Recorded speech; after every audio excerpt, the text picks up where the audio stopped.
Well, welcome and good morning to the Aspen Institute. My name is Ann Mosley. I'm a vice president here at the Institute, and on behalf of the entire Institute, the Philanthropy and Social Innovation Program, and Ascend, the policy program I run, welcome.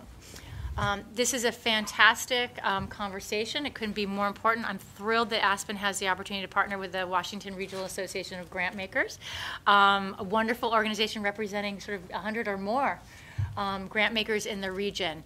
Kind of for us at the Aspen Institute, we do work around the world. We have offices across the U.S. We have particular interest about what's happening in the communities of the Washington metropolitan area and Colorado. So this is especially a delight for us to be part of this conversation. And I can't think of anything more important when we think about sort of impact investing in affordable housing. The policy area that I work on is really about family economic security. And if we think about sort of Maslow's hierarchy of needs, there's nothing more fundamental than a home and a place to be warm and safe physically and sort of mentally and so forth. So addressing the gaps of affordable housing and thinking about how impact investing, what can come to that, I think is a really important conversation. And the PSI program and Aspen is really delighted to partner up with the Washington Regional Association of Grantmakers. Two quick things in my background that why I was sort of personally excited to be here. In my past life, I served as the president of the Washington Area Women's Foundation. So I have a huge, and I'm a resident of the District of Columbia, so I care with every ounce of my being about all people of the Washington metropolitan area. So anything that's going on in Washington, I'm here to support and care deeply about these issues, and there's many great organizations doing good work. But also, in my second to past life, I was a vice president at the Kellogg Foundation, and I had the privilege there of overseeing the launch of our $100 million mission-driven investment program. And it was really led by the boldness of the trustees that said we have about, at that time, $7 to $8 billion. We need to put, well, let's try to do a test of $100 million and see if we can put our endowment to work. And so under the leadership of the trustees, and at that time Sterling Spearin, we created a team that came from our finance, our operations, and our programmatic team to really sort of say, can we make money? Can we have a financial return and also move the needle on social impact? And for us, that meant educating kids, economically secure families, and health.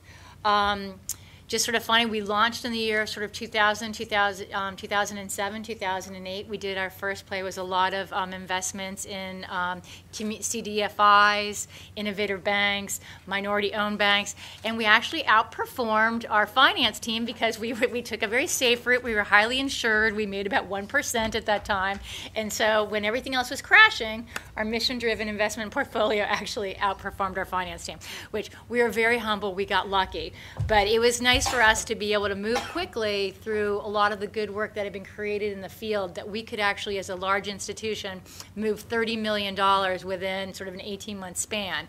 And I don't think we rewrote the sort of, we were just a small helper, but one of the things that was really exciting for us was it was a different way for us to learn how to engage in communities. And so the part I think that's really exciting here for the Aspen Institute is how we can learn about what's going on in impact investing, both to give us new ideas, new partnerships, new players, and also new capital. So the two quick things, and then we'll turn the car keys over to Gretchen and to the Washington Grantmakers.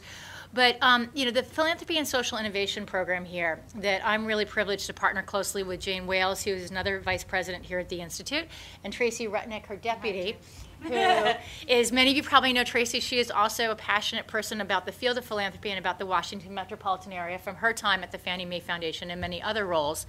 But we are really fortunate to have the PSI program here because it's one of the few programs at the national level that is really thinking about how do we optimize the social sector impact. How are we thinking about the leadership, the thought, how are we pulling people together? There isn't a lot of in-between space for these kind of conversations to bring people together. PSI does, is really about how do we make society, have all the best values, but it's not, this issue versus that. And so I think we're very fortunate to have both Jane, Tracy, Cynthia Schumann, and many people on that team sort of creating these spaces and putting the thought leadership, giving room for that to move forward. So we're thrilled about that.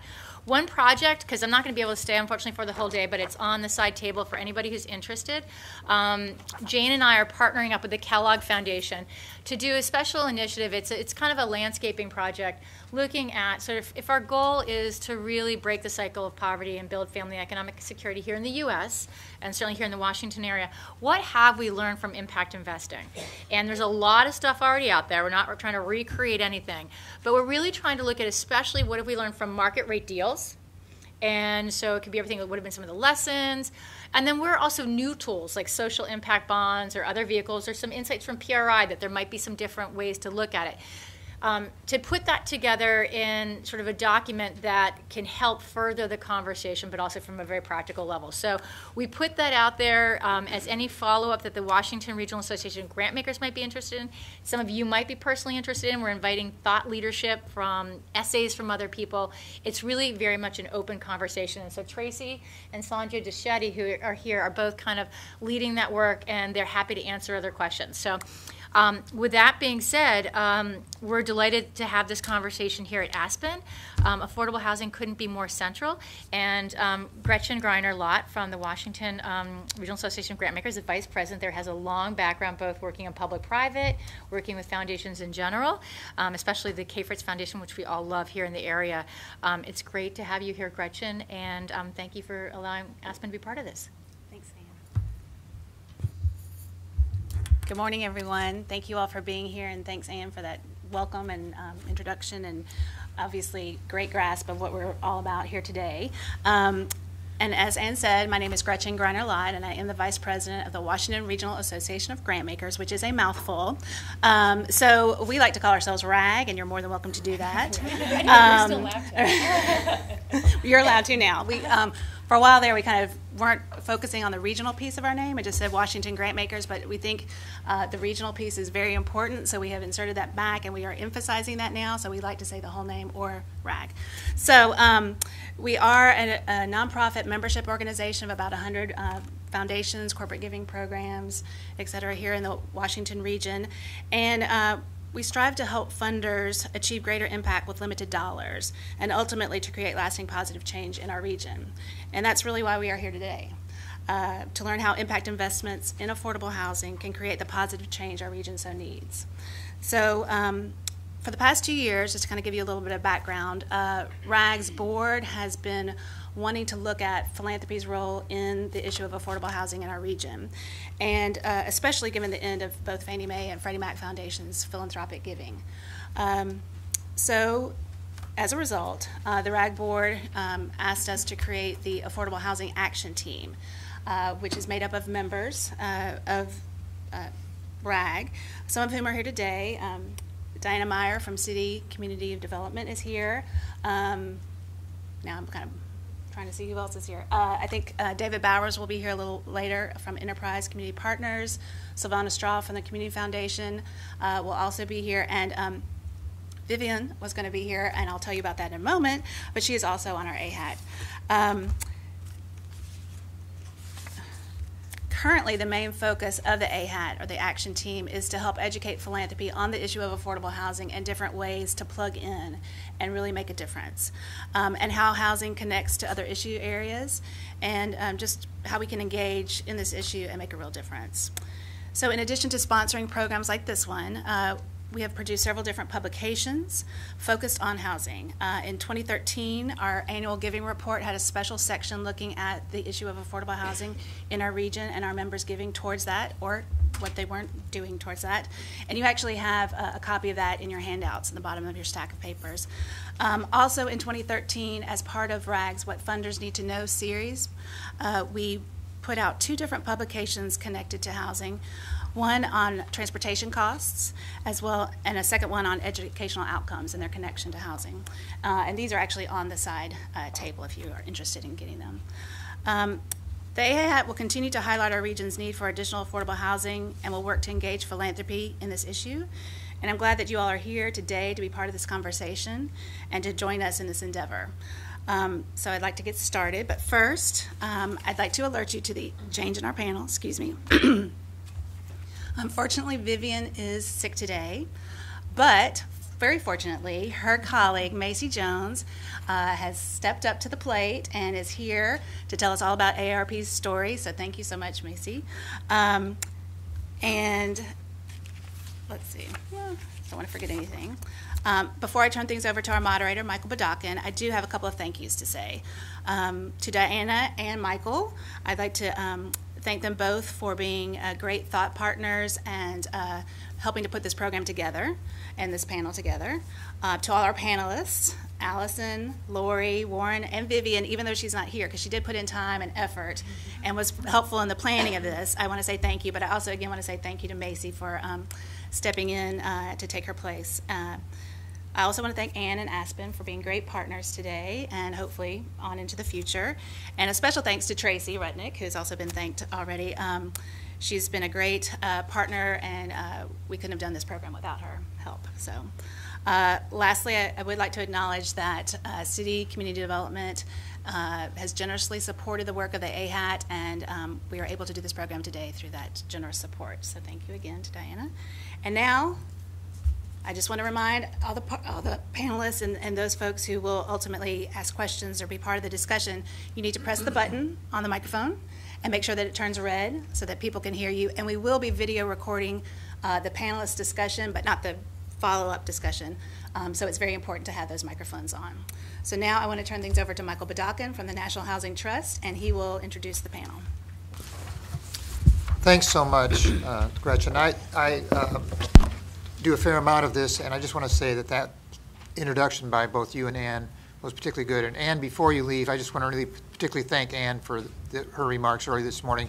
It really shows a lot of knowledge of what we're doing and how housing is a platform, and we're going to be talking a lot about that. And I just very much appreciate it, and very much appreciate you co-hosting this event with the Washington Regional Grant Makers.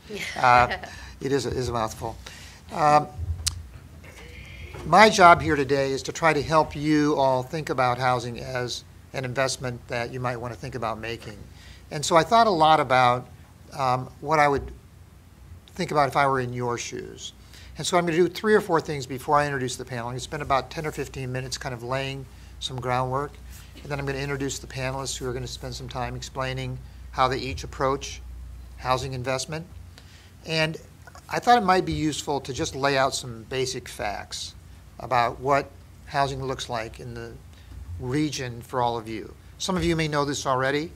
My guess is not all of you know all of it, and I hope it's somewhat helpful. Right now, if you're a senior or a family looking for housing in Washington, D.C., and I mean the Washington, D.C. metro area, you have to earn about $55,000 annually to afford a 2-bedroom apartment. These are 2013 figures.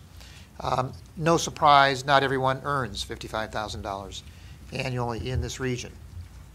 Put another way, if you were trying to find an average 2-bedroom apartment in our region, you would have to work about 135 hours a week at minimum wage in order to do so.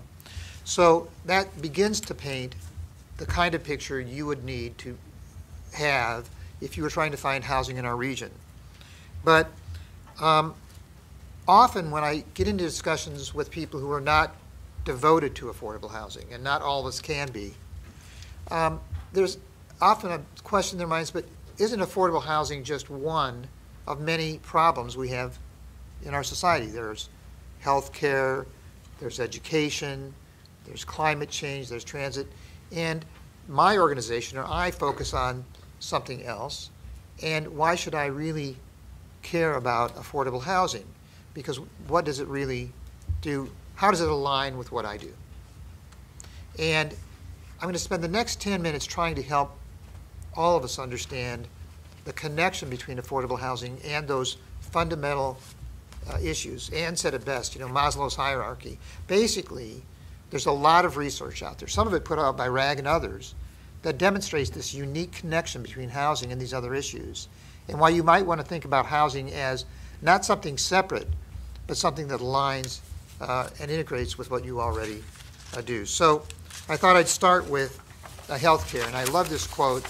There's a doctor in Boston, Dr. Barry Zuckerman, and together with the MacArthur fellow Rebecca Oni, he helped found an organization called Health Leads. And from their perspective, you can't really talk about health without talking about the basic root causes of what causes ill health in our society. And his quote, and I'm quoting him now, is, "If I could write one prescription for my patients, it would be a prescription for affordable housing." And the reason he said that is because when they did an analysis of what was really going on with the patients in his clinic, ultimately the problems that they were suffering from asthma, from respiratory disease, from basic colds, from basic suffering, often went back to whether their patients had stable, secure, and energy-efficient housing. And they often couldn't afford to have good health care, and guess why? Because they didn't have decent, safe, and affordable housing. So they started this organization called Health Leads, and if you're a patient of Health Leads, you walk in, the first thing they ask is, how much are you paying for your rent? How much? That's the first question. It's not, how do you feel today? And so their thought is really that we need to talk about the root causes of health care. And it turns out that what they're saying is backed by scientific evidence. There's a lot of research out now, and I can't quote it all, we don't have time, to show about the connection between stable housing and good health outcomes.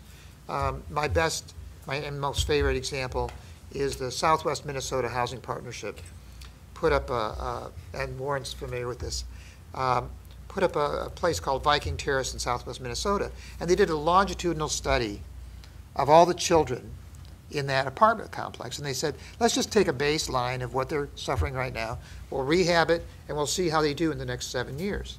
And it turns out there's a 73% reduction in respiratory disease and asthma in the kids on that project post-rehab.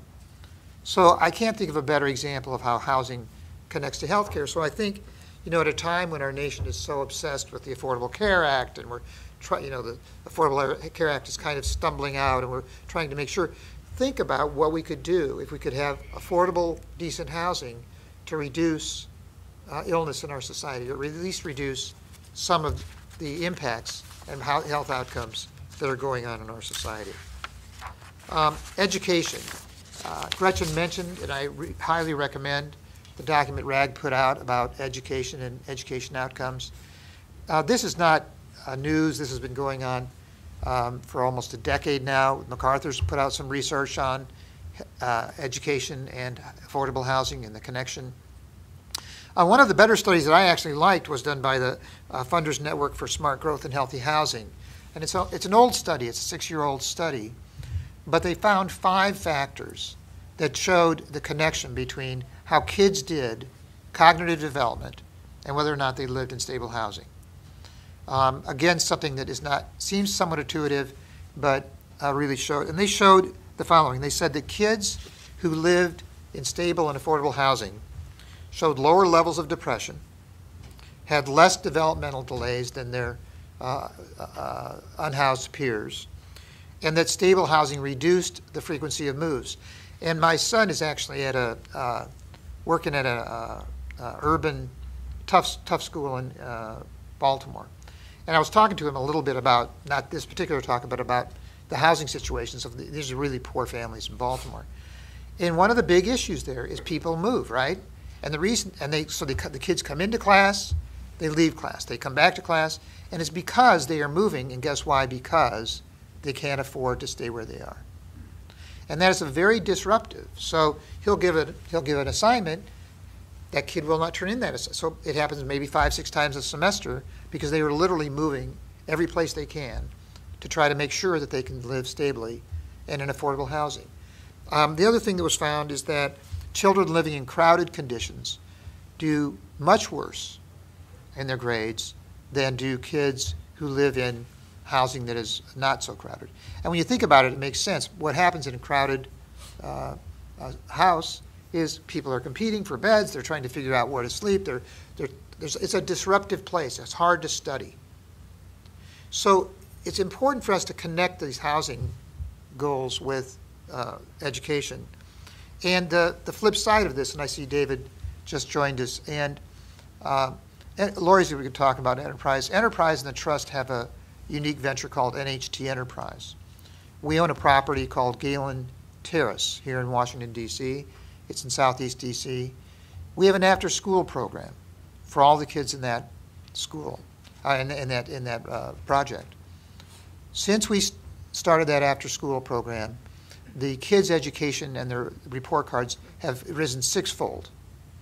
So think about the connection between housing and education in a concrete way and how that might be aligned with what your interests are. The next issue is climate change. I don't know how many people here focus on energy efficiency and climate change. The Trust is increasingly focusing on this issue.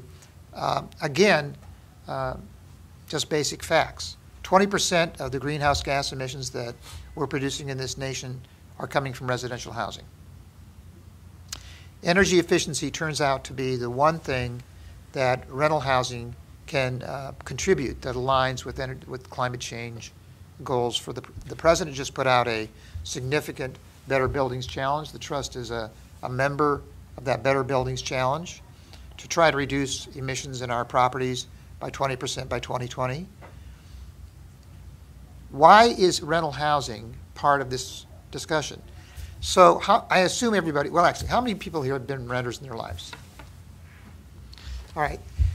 I want you to think about your first rental apartment. And I want you to think about the condition of that apartment and what you might have paid for utilities in that apartment and how it could have been more energy efficient.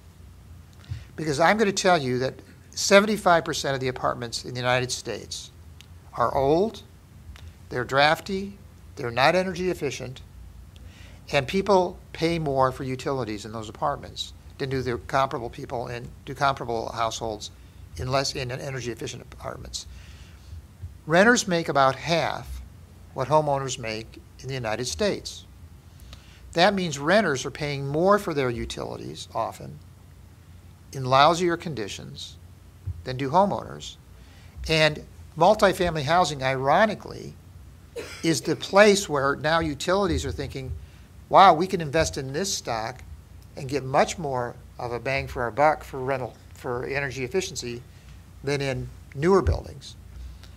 75% of the rental apartments we live in are going to be used in 2050. So investing in that housing reduces the burden on people who have high energy efficiency costs and is a win for the environment. So if your principal concern is climate change, don't forget about residential housing.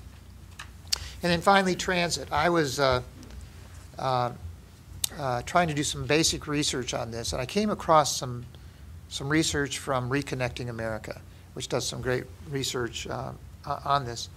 Turns out that 75% of the transit riders in America earn less than $25,000 a year.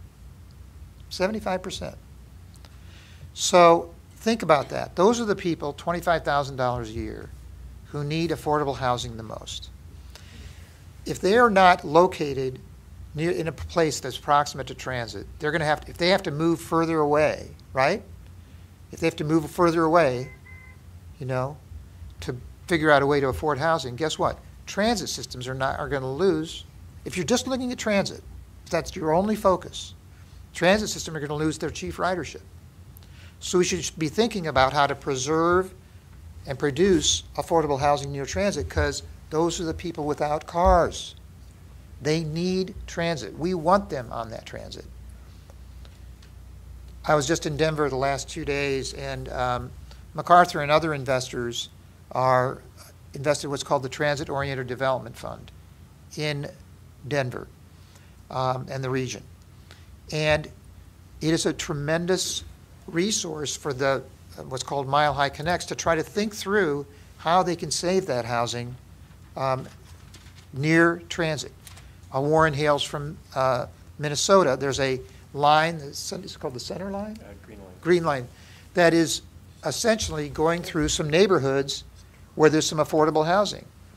And people are trying to think through what happens if we go through those neighborhoods the land prices go up, right, because it's more desirable. People with cars move in, and we lose transit ridership. So we need to think through the connections between housing and all of the issues that we all care about. And I hope that's a good platform for today. I want to conclude with something that might be, I think, useful. There's a way we often think of obstacles in our society as being difficult, hard. Some people ask me why I do affordable housing. They say it's almost impossible, isn't it? And I quote the baseball philosopher Tommy Lasorda, who said the difference between almost impossible and possible is determination. And I really think a lot of what we're talking about today is about determination and will and thoughtfulness. Eric Hoffer, one of my favorite philosophers, said the key is to create opportunities from obstacles. And I really think that's what you have before you today. I think the panelists will help you understand that housing investment isn't all that difficult, it isn't all that complex, it's not impossible to actually be prudent. There's a track record, a splendid track record that you're going to see here today that I hope will make you comfortable doing this kind of work, and where we can really do something for our region that is impactful. So with that, I'm going to start by introducing our panelists today.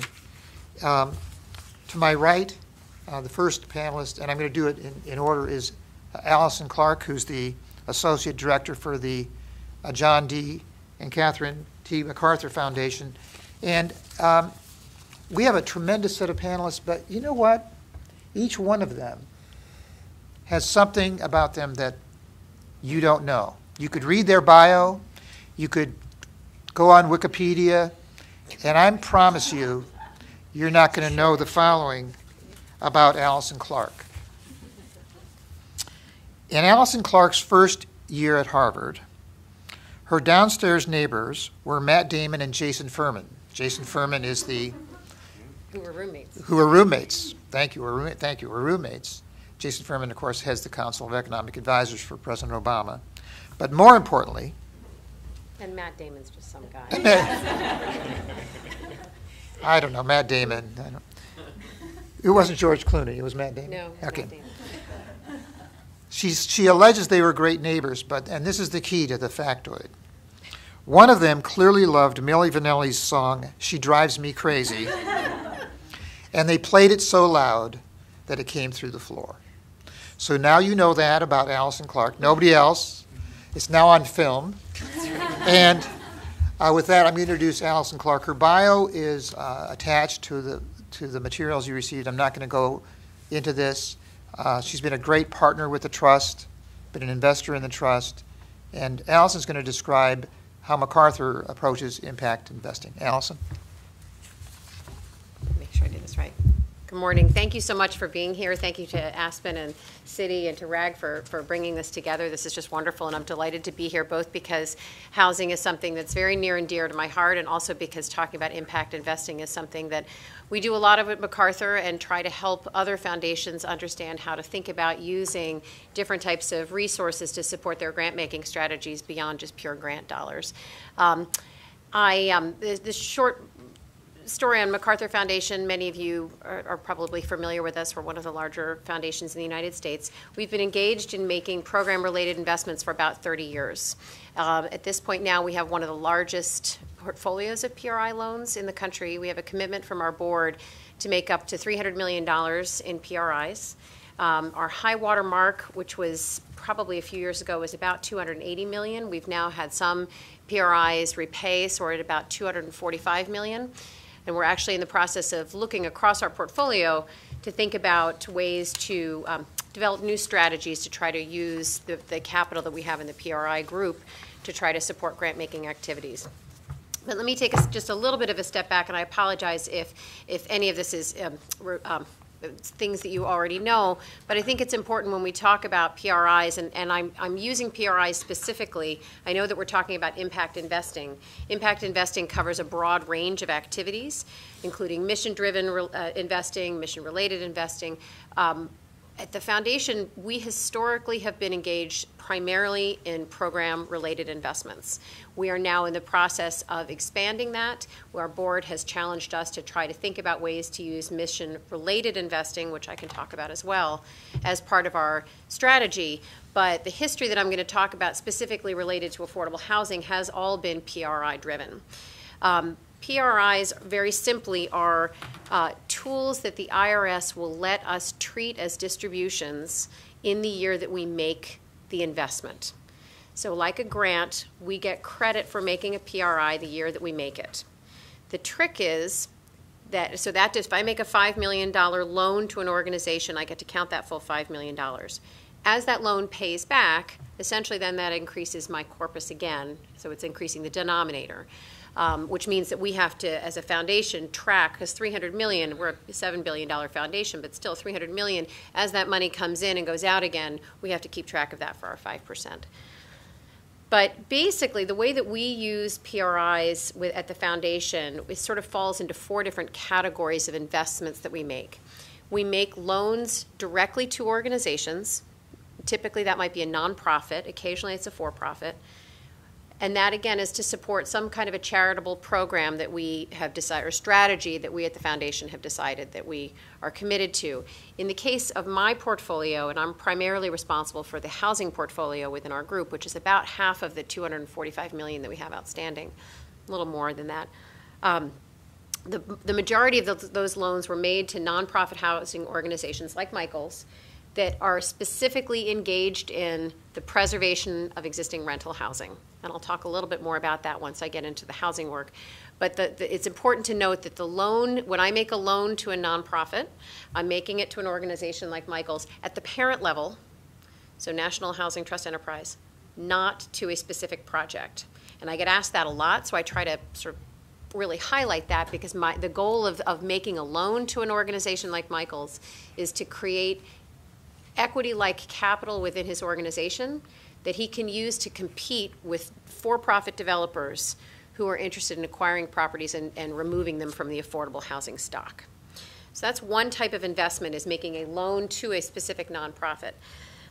We also sometimes accomplish that by using guarantees.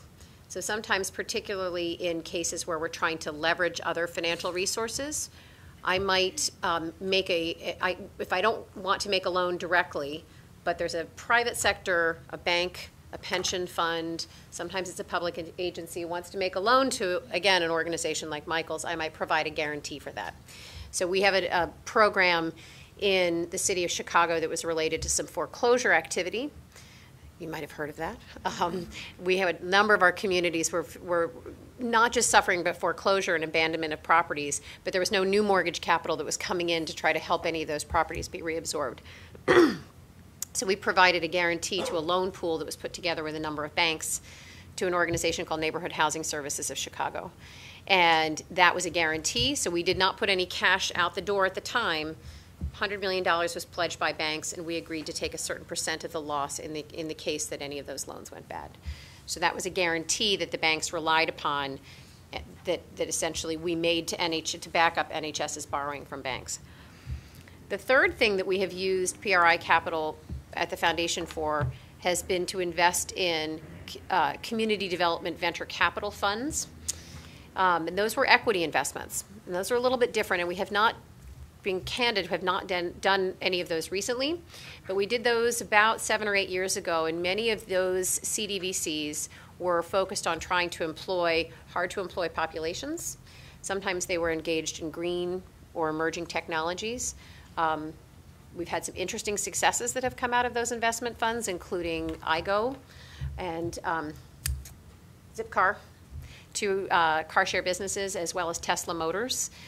some of you may have seen zipping around on ads on TV. And then also Solar City, which is out in the Bay Area, that's installing solar panels on tops of buildings, and again, employing hard-to-employ populations. So there have been some interesting examples that have come out of that. That's very different because that is investing in an equity fund that is finding for-profit partners to invest in, where the business is engaged in a double or triple bottom line in terms of what they're looking for to return.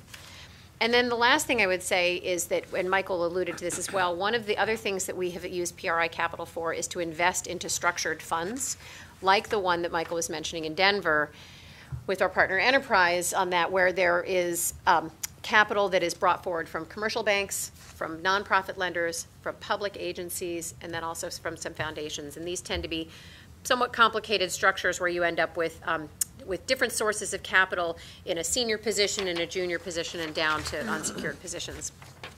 Those are sometimes challenging to put together, but when they work well, and the New York City Acquisition Fund would be an example, which was a very large fund put together a number of years ago, they can actually unlock, when you have risk capital coming in from the foundation and from public sector partners, you then can unlock a lot of private sector capital, and you really create a pool of energy around an issue, be it housing, be it transit-oriented development, that really allows for not just the capital to be aggregated, but also the talent and the focus of the partners involved. And it really creates the opportunity for a number of people to come together around an issue.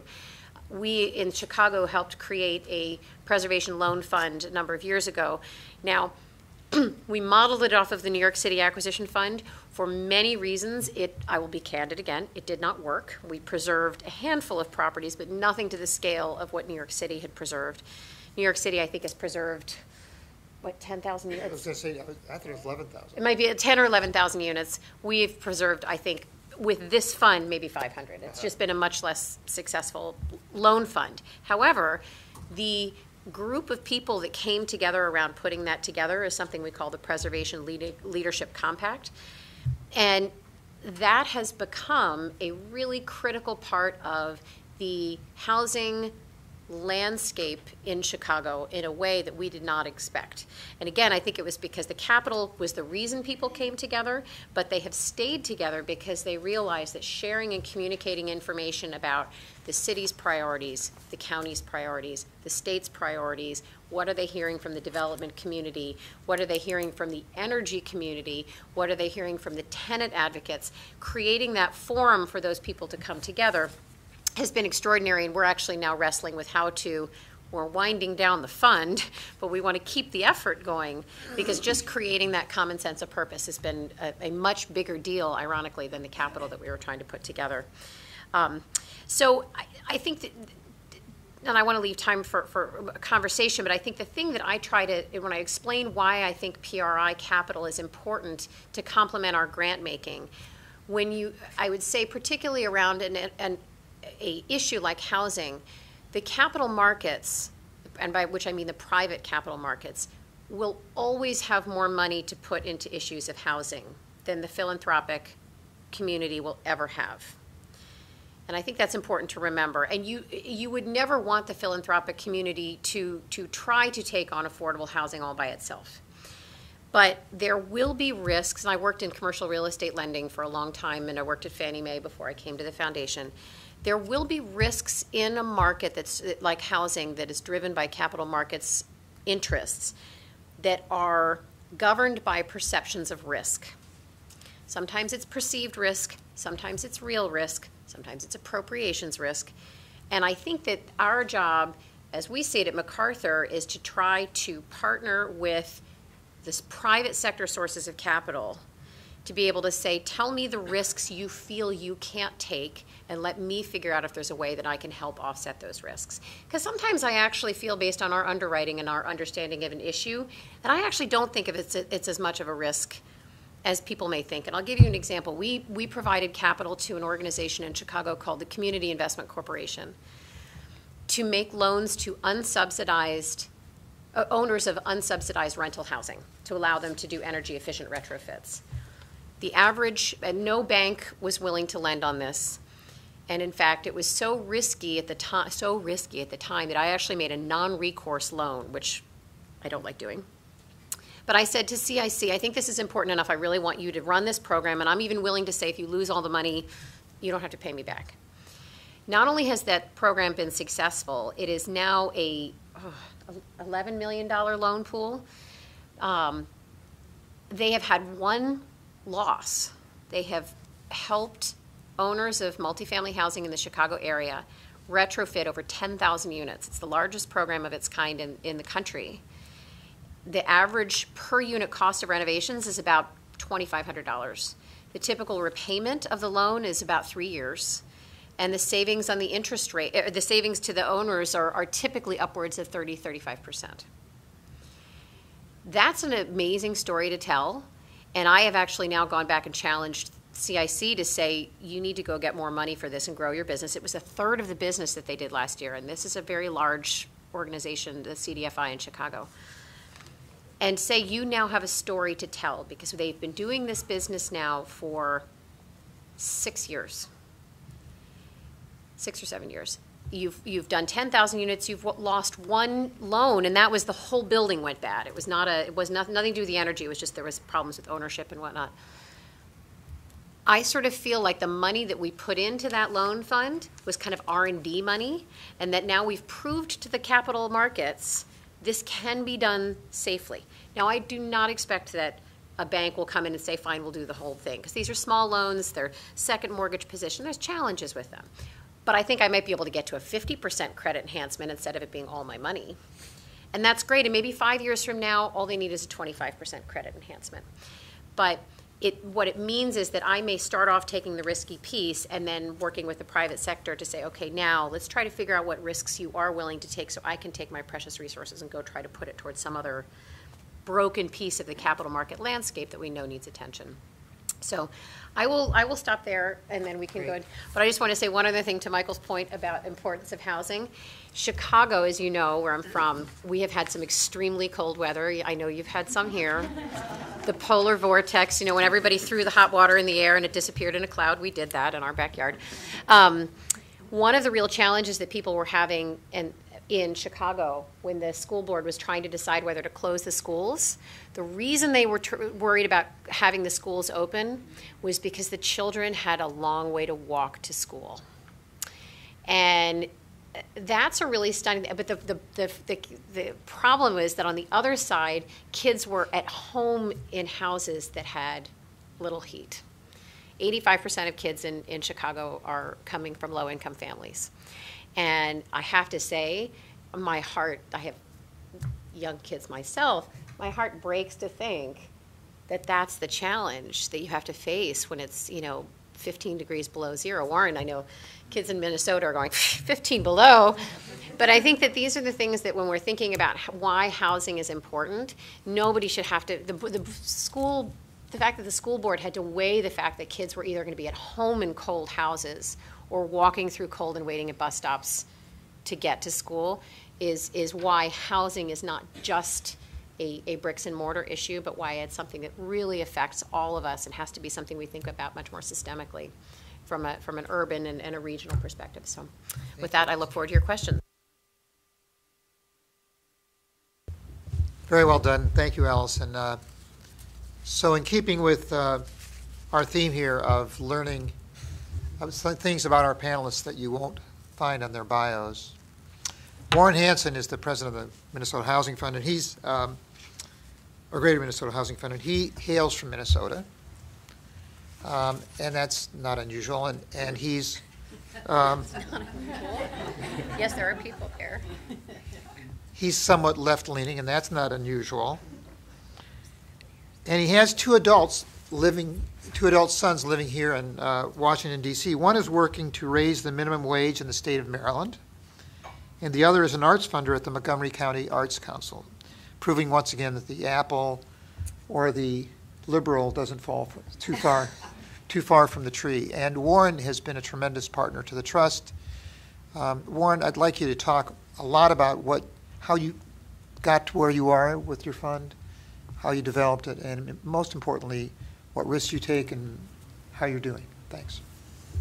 Well, thanks, Michael. And I was just really loving what Allison was talking about, because I think she gives us a really great overview of how a funder can look at the whole issue of program-related investing or impact investing. And what I think I can tell you about is how a multi-county organization, which is kind of a unique blend of a foundation and a CDFI, or like our board members like to say, we're a blend of a foundation and a bank, how we balance the social mission work of strategic grant making and kind of concessionary or social investing, and the issue of sustainability and really doing sound economic development, if you will, or sound affordable housing development. So let me just give you a little bit of background on Greater Minnesota Housing Fund. This is, our organization was started 20 years ago. It's a creature of the McKnight Foundation and Blandin Foundation. It was started through a very unique collaborative effort that took about 2 years of joining together.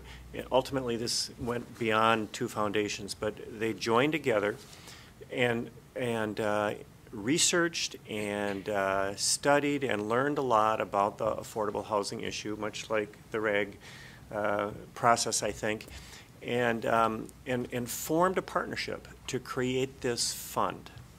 Now, this fund is actually not just a fund. It's essentially a charitable institution now, and it really does look and act a lot like a foundation if you look at it through this lens, and it acts mostly like a community development financial institution because we're making a lot of loans. But specifically what we're doing is we're making grants, strategic grants, of about $2 million a year, so that's our foundation hat. We are making program-related investments and similar types of loans. As Allison talked about, there's various flavors. We're making them to entities because we believe in those entities and they have good track records and they've performed really well. They're good bets. We know that they can get the job done, and they can do it for us. And we also invest in many specific projects. But we're looking at the organization that is doing those projects, and so there's a small cohort of organizations that we're really devoted to supporting that are producing these many projects, much like I'm sure exists in the Washington region. So we make about $15 to $25 million worth of those kinds of loans and PRIs a year. Those are tend to stay outstanding, and so our fund, if you will, is probably about $35 million, and it revolves over time. Some of it's over 30 years, some of it's over just a year or two if it's a project loan and it's construction or development related.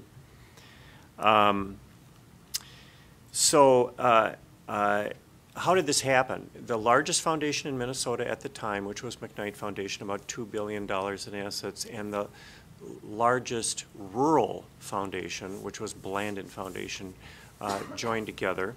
They did this process, which I think of as, although they didn't imagine it the same way at the time, I think of it as the standard collaborative, funders collaborative process, which was a mix of learning and planning to do something at the end of the learning process.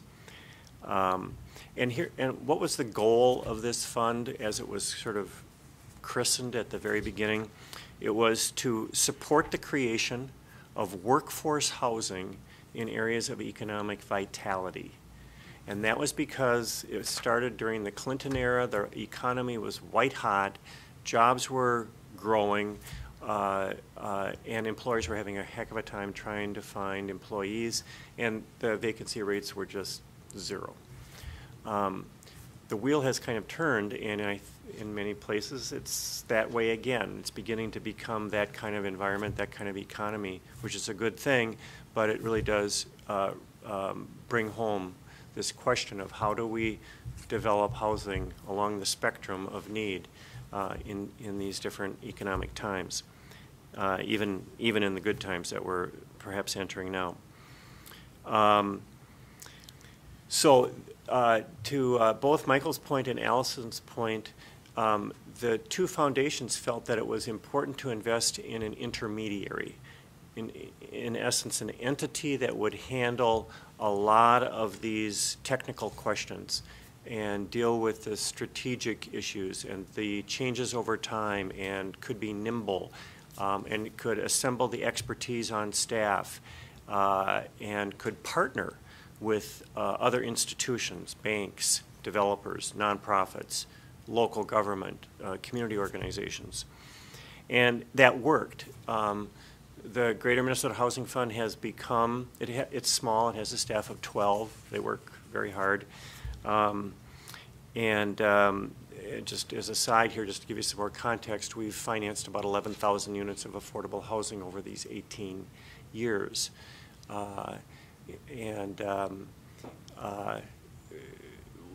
We're now looking at doing some new things, similar to what's being talked about today, where we're assembling more program-related investment capital for addressing some needs that are tricky to address. But this case study that Allison mentioned in Chicago is exactly what we're looking at, and that is to finance the naturally affordable or the unsubsidized affordable or the existing affordable that never got a grant or a government loan, but helping that housing remain affordable over time, because it's a big bang for the buck. You help rehab those units, you help move that property from maybe a aging owner in an aging condition to a community organization or institution, and you have affordable housing with very little or no subsidy. But the notion of investing in an entity that could develop these strategies and work on them over time was the principal driver, I guess, of why the foundations in Minnesota chose to create the fund, the Greater Minnesota Housing Fund. So that's a little bit of background on the fund and how it got started. What do? We tend to be very responsive to the needs in communities. So we work in 87 counties now. We work in 80 greater Minnesota counties, so we're statewide. That's how many counties in Minnesota. And then there are 7 metro counties in the Twin Cities, have a completely different kind of economic base, but we have to stretch to work in both areas. And we do provide that early pre-development money, the planning money for an affordable housing project, before the project is funded, before there's any other funder willing to make that kind of commitment. And I would say in 18 years, we've never lost one of those loans. Those are pre-development loans. They might be $50,000 at the low end. They might be $250,000 at the high end. It pays for the architecture. It may also be $1 million because it may also include site assembly, strategic site acquisition, because you have to acquire that particular strategic site before somebody else does, or before the price goes up, and so forth. So we've never lost a penny on pre-development loans, and it is considered by the private sector extremely high risk, and banks are quite adverse to making those loans unless they're collateralized or recourse to the borrower, and we make them non-recourse. We say we're going to make that loan based on the value of the land and the anticipated value of the project. We make program-related investments to organizations that we believe strongly in, organizations that we know will use the funds for those pre-development purposes, for their operating cash flow purposes, or maybe for a special initiative that they're developing at the local level. We've also made various loans for demonstration projects. Demonstration projects to us are kind of the sort of the leading edge of making the case for doing affordable housing better, or making an advance in the field of affordable housing. Michael mentioned this Viking Terrace project. About 8 years ago, we collaborated with Enterprise and created something called Minnesota Green Communities. And Green Communities is a national undertaking by Enterprise that's sponsored in many parts of the country. But in Minnesota, we funded the creation of the Minnesota Green Communities Initiative with early strategic grants and some demonstration project money for which we made in the form of loans, and worked on a systems change agenda, and were able to help. I wanted to say make, but we're able to help the state of Minnesota Housing Finance Agency adopt a policy which would require all affordable housing in Minnesota to be built to a green and healthy standard. So that was a systems change agenda. We used demonstration projects to make the point, to prove the point that it did work in the health outcomes and the green building techniques, the energy efficiency techniques and so forth, all added up to the kind of outcomes that we know we need. Everything from climate change to health outcomes to education outcomes to, you know, stable homes for stable families, healthy families. And so I would just really encourage you to think about investing in the intermediaries or the entities that are going to be the organizations that develop these strategies and these innovations, because the expertise does exist at the entity level, National Housing Trust or, you know, particular developers that are innovative and creative. I wanted to also just mention that in terms of the portfolio performance, we've been doing this now for 18 years, and the one thing that I think it's worth thinking about and realizing is that when it comes to financing affordable housing, especially the low-income housing tax credit projects, which are financed in part by these tax credits, which probably fund 60 to 70% of the projects. Those are the affordable rental projects. Primarily all affordable rental projects are funded with tax credits.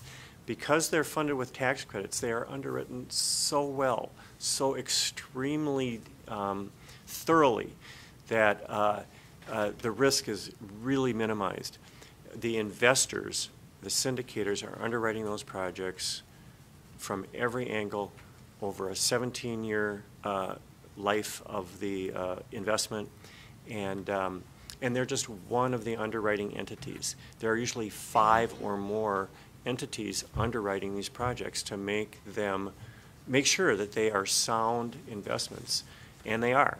As an asset class, low-income housing tax credit projects have the lowest default and foreclosure rate of any real estate in the United States.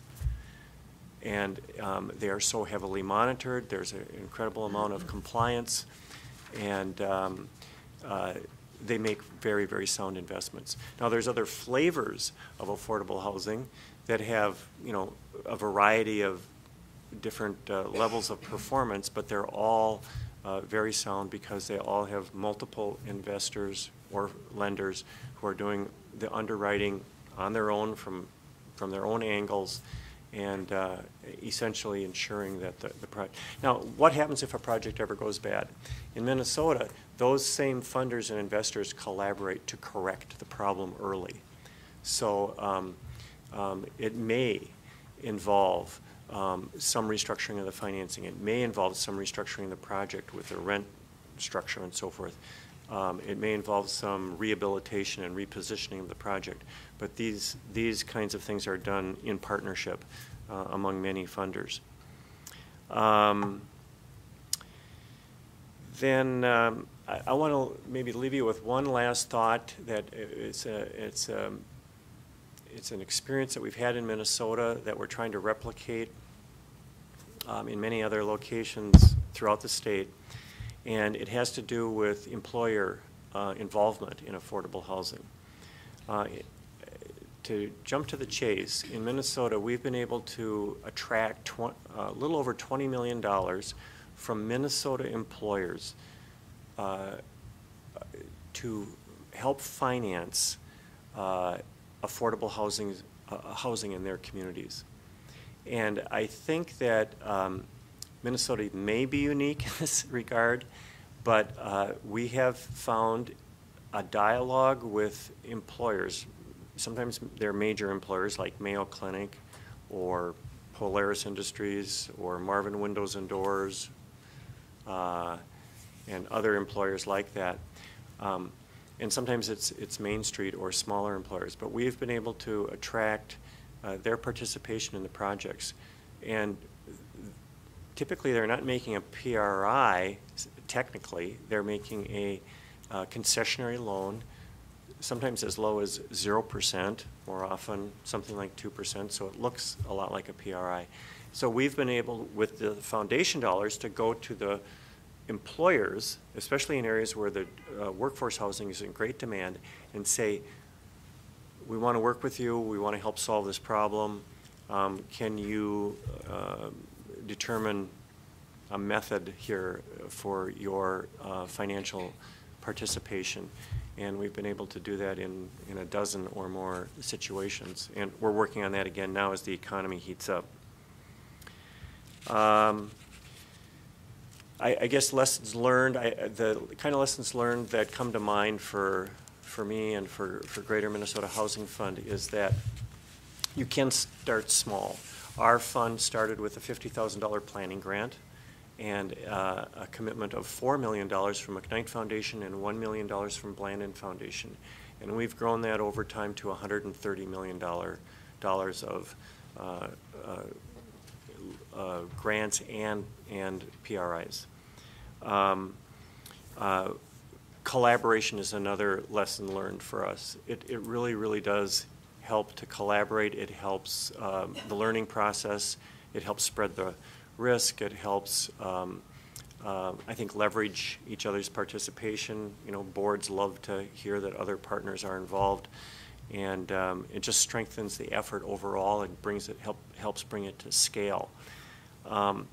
And the last thought I would leave you with is that there really isn't a need to have an expert. This might sound kind of, daunting, but there's really no need to have an expert on your staff to get involved in this. We were talking before the conversation started about a particular consultant in the Washington region by the name of Susan Newton Rhodes, and I only mention her name because she used to work at Enterprise Foundation. She used to work at the CDFI Fund. She works now for Summit Consulting. And McKnight Foundation used her to underwrite us to make this $10 million PRI. And she put us through the ringer and did a very good job and gave us a lot of good feedback, and it helped up our game, and it helped McKnight Foundation get to the point where their board was briefed enough by her, educated by her, by this expert consultant, and then structured the transaction and helps them monitor it over time. So I know that there's many resources in the Washington region, but I would just suggest that you can kind of take the step by working with experts that have been doing this for many, many years. Thanks. Warren, that was fantastic. Thank you so much. We're now going to turn to some local CDFIs and foundations who are working here in the Metro DC area. The next person to speak is Lori Chapman, president of the Enterprise Community Loan Fund. And Lori does a lot of things. Again, you can read her bio, but one thing you don't know about Lori is she's working with her father to restore her 1974 Volkswagen Carmen Ghia. And what Lori doesn't know about me is when I was 17 years old, my father and I purchased a old turquoise Carmen Ghia. And that car ran for almost 100 miles before it broke down. But I love that car. I love that car. So Lori, I think you're set up to go. Yeah. You have a PowerPoint to share with the audience. And Lori, thanks for coming, and give us something about what you're doing in the D.C. area. Sure. So I just want to share. Mine was not on turquoise green. It was the kind of Kelly green. Oh, the darker, yeah. Yes, and I painted it black because black was cooler to ride around in a two-seater. So it's a fun project, but mostly my dad's work at this point. I have 3 children who don't quite allow for that much activity on my own. So I have a lot of different pieces based on what folks have shared from the panel already that I'd like to be able to share. So bear with me if I kind of go off script a little bit, just to interject and bring in how we are the embodiment of a lot of what folks have talked about here in terms of what we do and how we do it, and the impact that it has on communities. As Michael mentioned, Warren mentioned, we are also a CDFI. We are based here. Our headquarters office is in Columbia, Maryland. And Columbia, Maryland, interesting, just as part of the background for how Enterprise got started. And, you know, many of you probably are familiar with an organization here locally, Jubilee Housing. And what's interesting is that there is a connection between Jubilee Housing and Enterprise that basically goes back to the founding of both organizations. And that starts from Jim Rouse, who's the founder of what was Enterprise Community Foundation and now Enterprise Community Partners. And Jim was a member, I think an actual member of a church where there were 3 women, and you'll pardon me, I'm going to look over there a lot because we have 2 enterprisers, David Bowers, who runs our DC office, and Liz Sessler, who manages the program that I'm going to talk to you about in terms of how to invest. But Jim, these 3 women who were with this church came to Jim seeking his help because certainly his reputation was well known as a successful real estate developer, because they saw housing that was completely inadequate for the people who were living there in the Columbia or Mount Pleasant neighborhood. Those 2 projects, one called Interesting the Ritz and the other the Mozart, and that's the Ritz that's there. And the housing had families living in it, and it was beyond dilapidated. And so they sought Jim's assistance in terms of trying to acquire those properties and then rehabilitate them for families to continue to live in affordably. And, you know, Jim being a real estate developer, and most developers, quite frankly, the sun is always shining, but said no, that you know, there's no way, there's no value there, we can't help you. So not dissuaded, these 3 women went out and they went to the church members and they raised $600,000. They raised the $600,000 to acquire those properties, and then they went to Jim and they said, well, we've raised some money to acquire the properties, will you help us now? So certainly impressed by their efforts and their commitment to that community and to those families, he went to work in terms of trying to assist them. And through that effort and through what he learned in that process, the Enterprise Foundation was created. And Jim, as you know, a lot of his fame, if you will, goes back to the Columbia and redevelopment of Columbia, Maryland, into this integrated community that was really focused on having a true community where people came together. And so that's where we're headquartered, and we now have been there for 32 years in that particular area. And basically we are a national organization at this point. So as a national intermediary, we are one of those places where if you don't have that expertise, we are a kind of organization that we can work with you to help in terms of your impact investing goals and outcomes that you're going to seek. And we do that because essentially I look at one of our major competencies is leverage, right? So how do we take those dollars that are available and in short supply and leverage them across a wide spectrum of folks to be able to have an impact? So when I say a wide spectrum, I mean we'll leverage foundation dollars, and Allison talked to you a little bit about that. We'll leverage government dollars. One of the programs specific to the D.C. area, for example, is that the city had dollars that it was seeking to help create affordable housing. A lot of the affordable housing community from the area was very frustrated by the process and the time that it took to be able to access those dollars. The folks from the DC office worked with the city to create a program called the Site Acquisition Fund Initiative. And essentially through that program, Enterprise and other financial institutions and other types of organizations, the city provided them with that capital at 0%. And we took that capital, which was essentially $8 million. We leveraged it to just under $30 million, and we've done close to $80 million worth of lending with the $8 million investment from the city. So we've leveraged that and basically turned that over 10 times to be able to create, or preserve, I don't know the number of units across DC specific, because that money came from the city. Specifically. So we are, again, truly focused on how do we work to improve communities and create communities that are thriving, and by that we define it as, again, all of these things. There's access to jobs, there's access to affordable health care, there are opportunities and options with respect to education, and it is close to transit, and transit is something that we have become highly focused on in the last few years, starting with our work in Denver in terms of what we call the Denver TOD Fund, to be able to make sure that we are creating opportunity for affordable housing to be located proximate to transit. And by proximate to transit, we're saying really within a half mile or so of transit. So I'm going to keep forgetting to flip this, so bear with me.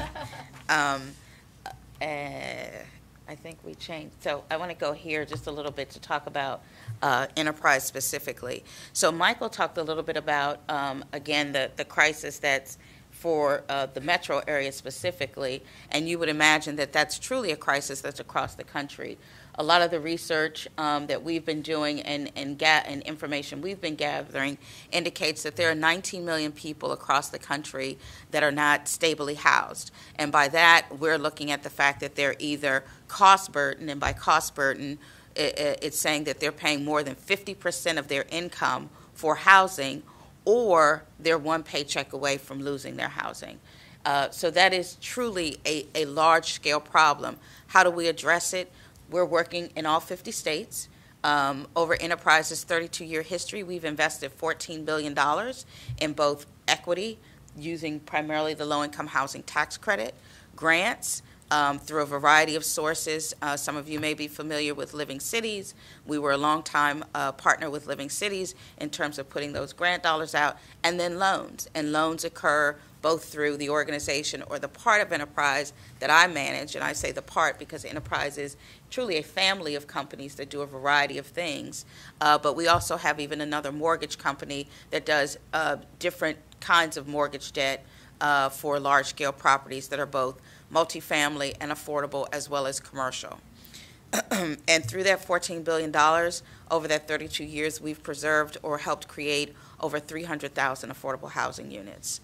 So if the map shows all 50 states, we've made some sort of investment between grant, equity, and debt. And then those dots, the red dots, indicate where we have offices similar to what we have here in D.C., where we work very closely with local stakeholders that will include local government, that will include foundations, that will include all kinds of stakeholders who are committed to communities, be there for the educational piece, the healthcare piece, jobs, and all other kinds of components.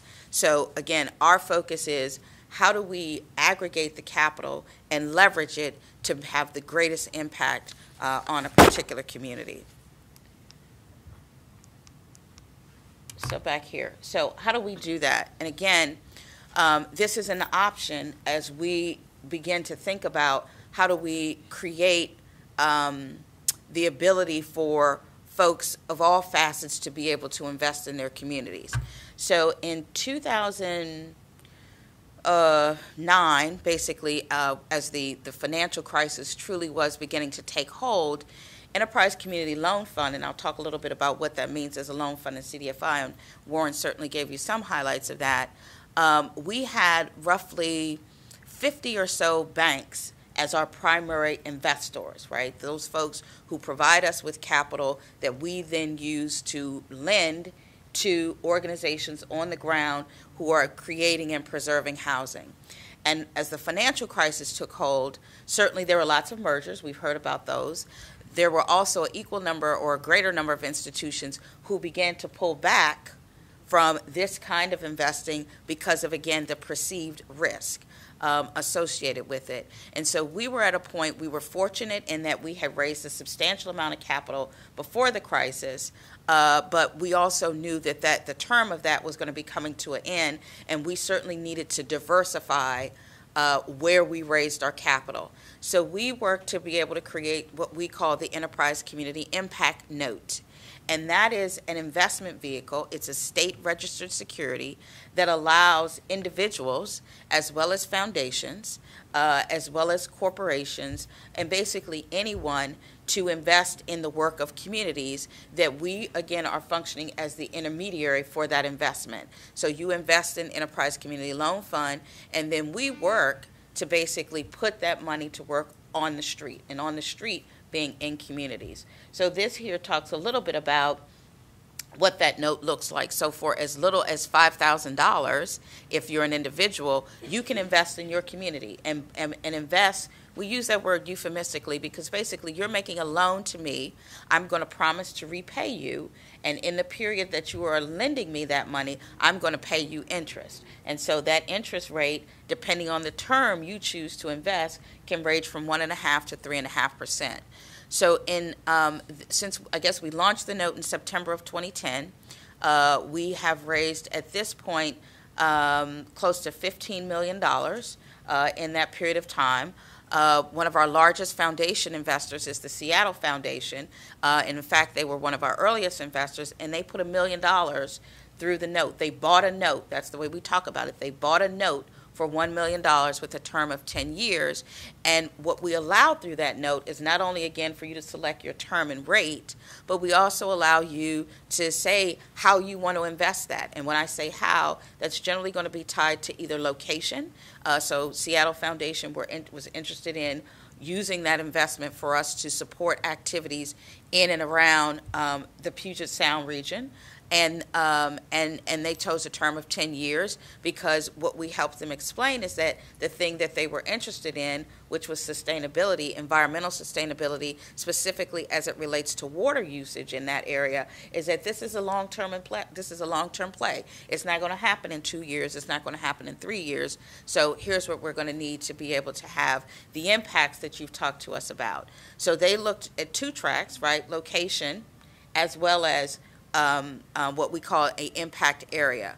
So for the metro area, for example, or should I say generally, we create those buckets around those 10 markets that you saw on the map in terms of location, and not those specifically because we are national, so we'll work with you, but those are places what we generally try to target, but then also other issues. So those other issues can be transit-oriented.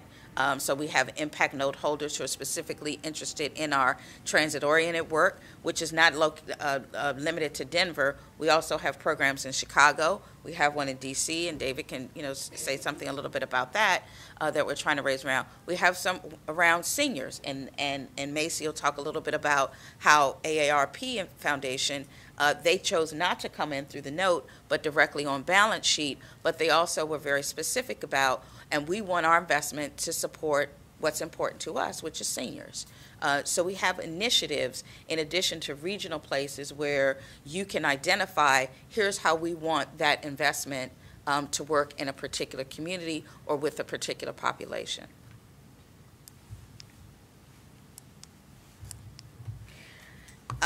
So on this particular slide, which is a really nice picture, but essentially to really talk about what does that investment do? Who does it help? What impact is it having on communities? And this is a particular project where NHT and Enterprise joined together, essentially at the behest of this family. And it was a family of 3 women a mother and her 2 daughters, who lived in an apartment building right off of Mount Pleasant, called the St. Denis.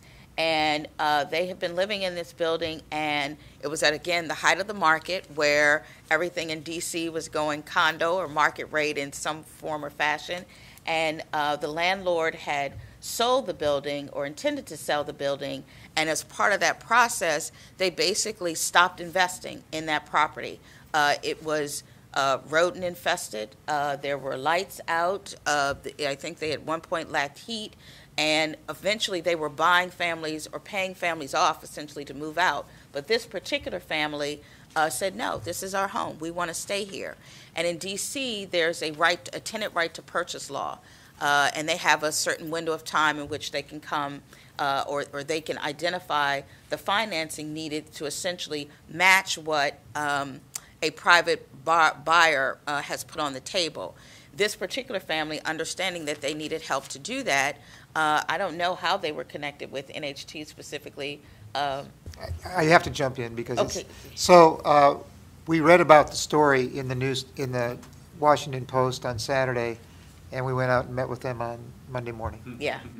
And so through Michael's work, and did you bring Arnold and Porter to the table, or were they there? No, we brought Arnold. You brought, and pro bono work of, a pretty big Washington law firm, Arnold and Porter.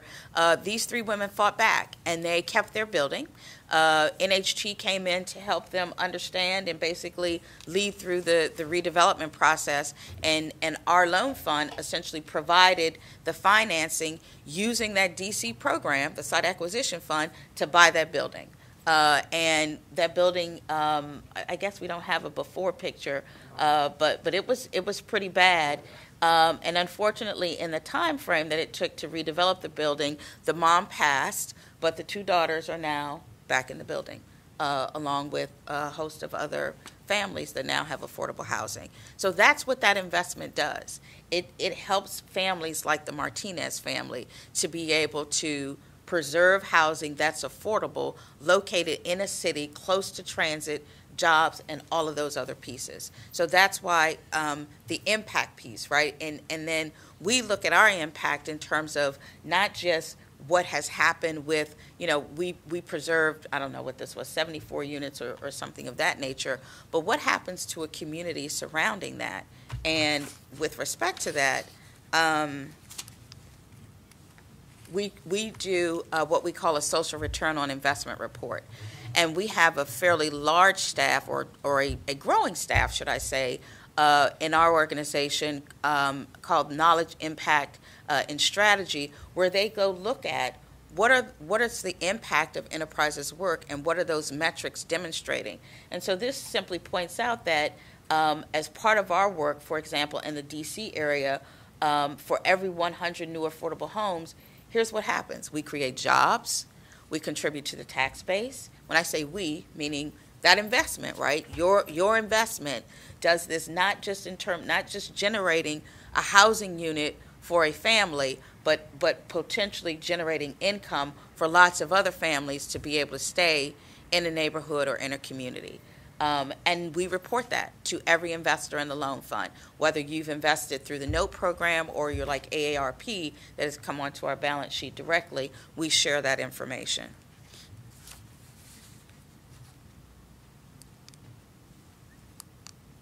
So who's Enterprise Community Loan Fund? So we are, again, within the Enterprise family of companies. There's Enterprise Community Partners, which is the parent organization. There's another entity, Enterprise Community Investment, that sources capital, that also supports housing, but we're the CDFI, and the CDFI that is the but-for capital, right? We are that organization, again, Warren talked about, that does similar work here, where we provide the small pre-development loan all the way up to the large acquisition loan, including construction and now some many permanent loans to help on a facilities basis. So as an organization, today we're $153 million in terms of total assets. Over our history, the loan fund itself, of that $14 billion, we've done $1 billion of that. helped create close to 90,000 affordable housing units, again, around the country in terms of doing that. And I can't remember who it was that talked about, Ann left, in terms of how their portfolio outperformed their investor portfolio.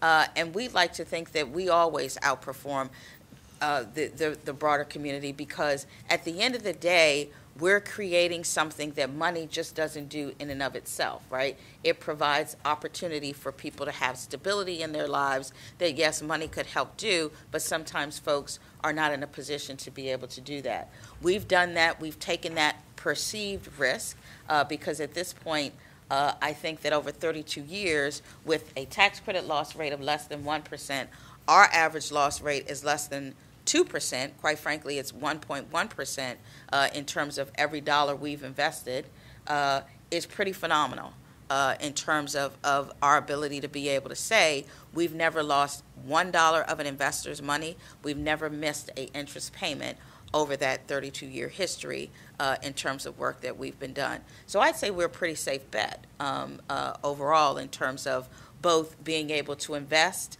for a monetary return as well as those returns on communities or impacts on communities. So I guess we sent over the wrong deck because we're missing one slide where just wanted to kind of highlight another project in DC in terms of you know, where we are today. So on any given night, and folks have probably heard this, there are 600,000 homeless people. Enterprise is currently working on its next strategic plan, where we are looking at how do we attack not that 600,000 number alone, but that bigger number of those folks who are not stably housed and who are in particular renters. And so part of how we want to be able to do that is, again, looking to new ways and new partners with which to raise capital to be able to help with respect to that effort. The impact note is one piece of that. And then certainly how, and I think, you know, Allison laid out, you know, the multitude of ways in which foundations and other community organizations can be involved to do this without necessarily having to do it yourself. Intermediaries are there and available to support you in that work and essentially make that as painless as possible. Our impact note, as I stated, is a state registered security. We're registered not only in DC, but also Maryland and Virginia, and 26 other states around the country to be able to do that. Lori, thanks so much. A great presentation, very innovative what Enterprise is doing. Macy Jones is stepping in, as we mentioned, for Vivian Macello. It wouldn't be fair to Vivian if I didn't give you something about Vivian that you don't quite know. And Vivian, if you're at home, and sometime you're watching this, I'm sure you'll appreciate this. So Vivian, something about Vivian you may not know is that in her preschool, she ran for beauty queen. And her mother cheated by bringing cupcakes to the judges so that Vivian could win the contest. It's a true story. Vivian told me that. Truth is a full defense here. So, but I thought you should know that about Vivian. I'm sure she'd appreciate that. Macy's stepping in, and something about Macy that you might not know is that Macy is a martial arts expert. Not expert. Not expert. No. Macy's involved in martial arts. More true. So watch your back. Macy Jones. Thank you very much. I'm Macy Jones, and I'm with AARP Foundation, the housing impact area of AARP Foundation. And last year in 2013, we decided very early on that we wanted to make some impact investments. And we were able to do that, make those investments in just 1 year. So I know that impact investing can seem daunting, but it can be made easy, and I want to take this opportunity to share with you the process that we went through so that if you're interested in making impact investments, you'll be able to approach it and hopefully be able to make those fairly quickly. So I'm going to talk about a few different things today. First, I want to give you an introduction to AARP Foundation. and then talk about why we impact invest and why we thought it was a great strategy for furthering our objectives. And then I want to give you some of the nuts and bolts, how we went about making our impact investments and doing that in just a year, and give you some tips so that you can get started as well. So AARP Foundation, we're a separate organization from AARP, and we seek to serve vulnerable people 50 years and older. We have a vision of a nation free from poverty where no older person feels vulnerable. And in order to make that vision occur, we've decided to focus on 4 areas where we feel that action has the greatest impact. And those areas are hunger, income, housing, and isolation.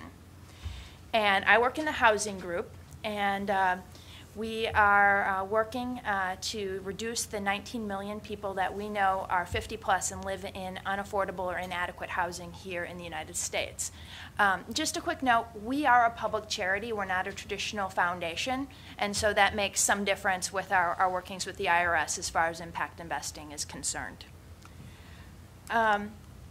Really, though, AARP was founded around housing issues. Back in 1947, Dr. Ethel Percy Andrews went out to visit a friend of hers, a colleague, a former high school teacher, and she found her colleague living in a converted chicken coop.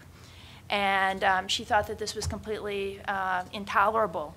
It wasn't acceptable that in this country we have older people living in these conditions. And so she founded AARP, and we still today work on housing issues and trying to make sure that older people have decent, affordable housing. And the way that we do that is through our strategic objectives. We seek to preserve and increase the amount of affordable housing and adequate housing available to older people. We also help to raise awareness around problems related to housing for older adults, and also build thought leadership around housing. And we really see our impact investing as a way to support, to meet our strategic objectives. Impact investing has a lot of benefits. And we really see it as a way to grow and to bring to scale programs and interventions that help people 50 plus improve their situations. Now we know that problems in society aren't just around housing, and as Michael mentioned earlier, they're often quite tied to housing, but we have 4 impact areas, and we really see our investments as a way to bring together all of our efforts to move people from vulnerability to stability on all of those fronts. So it's a fantastic way for us to integrate our efforts and really to have a measurable impact in the lives of people, older people, who are facing problems. So this is our basic definition at the Foundation for impact investing. It's simply an investment that has a social return and also a financial return. And at AARP Foundation, much like Allison mentioned earlier, we see impact investments broken down into 2 categories. Mission-related investments, MRI, which are investments with a market rate of return, and then program-related investments, PRI, that have a below-market rate of return. I'll probably mention PRI later because so far all of our impact investing has been PRI. So in 2013, at the end of the year, we started at the beginning of the year with no impact investments, no sort of process to make impact investments. But at the end of the year, we were able to make 3 investments for a total of $2.5 million in 3 organizations. The first investment was in NCB Capital Impact's Greenhouse Program, and I'm going to talk a little bit about that investment in a minute. We also made an investment in Rock USA, which is an organization that helps the residents of manufactured housing communities be able to purchase the land that their homes sit upon, so that they'll be able to stay in those communities if they come up for sale. The third organization that we invested in is Enterprise Community Loan Fund, and of course, Lori has told us a lot about their work, but we were particularly interested in preserving rental housing. We know that about a third of vulnerable people, 50 plus, live in rental housing, and they're a really difficult group to help. And so Enterprise does a fantastic job with them, and that's why we chose to invest with them. So I wanted to talk briefly about one of our investments, give you sort of the details behind it. It's NCB Capital Impact. They have a greenhouse project. I think some of you should probably be familiar with the greenhouse model. It's a model for long-term care for older adults. It's sort of an alternative to a nursing home. There's one, if you want to go visit one, there's one in Baltimore at Stadium Place. It's a really fantastic experience if you ever get the opportunity. But it's basically a way, a model to both give dignity to people living in nursing homes, and also to give them a little bit more independence and community. They're able to maintain the costs of a traditional nursing home, but they have significantly better health and outcomes. And that's why we wanted to support them. So we made a loan to them, 10 years, 2%, for that was eventually put into 2 greenhouses, one in Minnesota and one in Colorado. And really, without our investment, they would have had a much more difficult time getting that financial capital coming from the traditional banks and other players in the capital market. And so they were really able to leverage our funding to be able to convince other players to come on board. So when we think about the nuts and bolts, the details of how we went about making these first investments, we started off with a lot of choices. There are currently over 800 CDFI, Community Development Financial Institutions, that are located in the United States. I attended a conference, the Opportunity Finance Network conference, and it's the CDFI kind of conference of the country. This year's is in Denver, and it was a great opportunity to get knowledgeable, to learn a bit more about the CDFI, and then also about the intermediaries like Enterprise that sort of have connections with all of those CDFI. And so after meeting all of those CDFI and learning a bit more about them, we made a decision to look more in depth at 12 organizations. All of them were intermediaries, because intermediaries are a lot simpler to invest in. And so we did 12 in-depth reviews. And from those reviews, we did some significant due diligence on 3 organizations. And those organizations we all decided to invest in. Going back to those 12 organizations that we did the in-depth reviews of, basically we started off trying to determine if there was any alignment between our program and them. So obviously housing was the area that we wanted to invest in, but we were also wanting to know, were they able to take that money and direct it towards low-income people 50 years and older? That tends to be the area that some organizations can't meet. And so it's really important for us to be able to drill down in that area. We also wanted to check out their reputation, their relationships with other organizations, and see how they really monitor the impact of their projects, both socially and financially.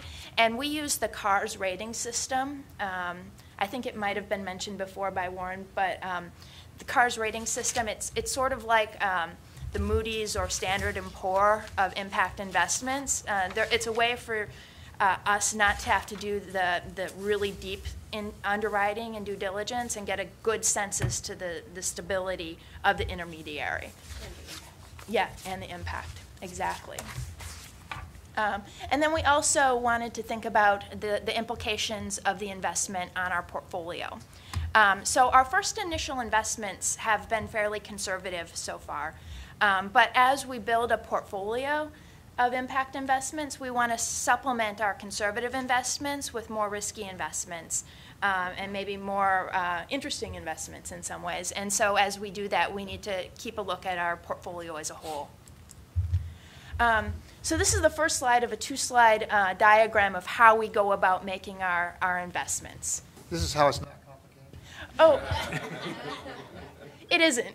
I learned to talk it. I talked it through this morning, and so I can do this slide in less than 5 minutes. So 2 slides in 5 minutes. So that's good. So basically, we started off.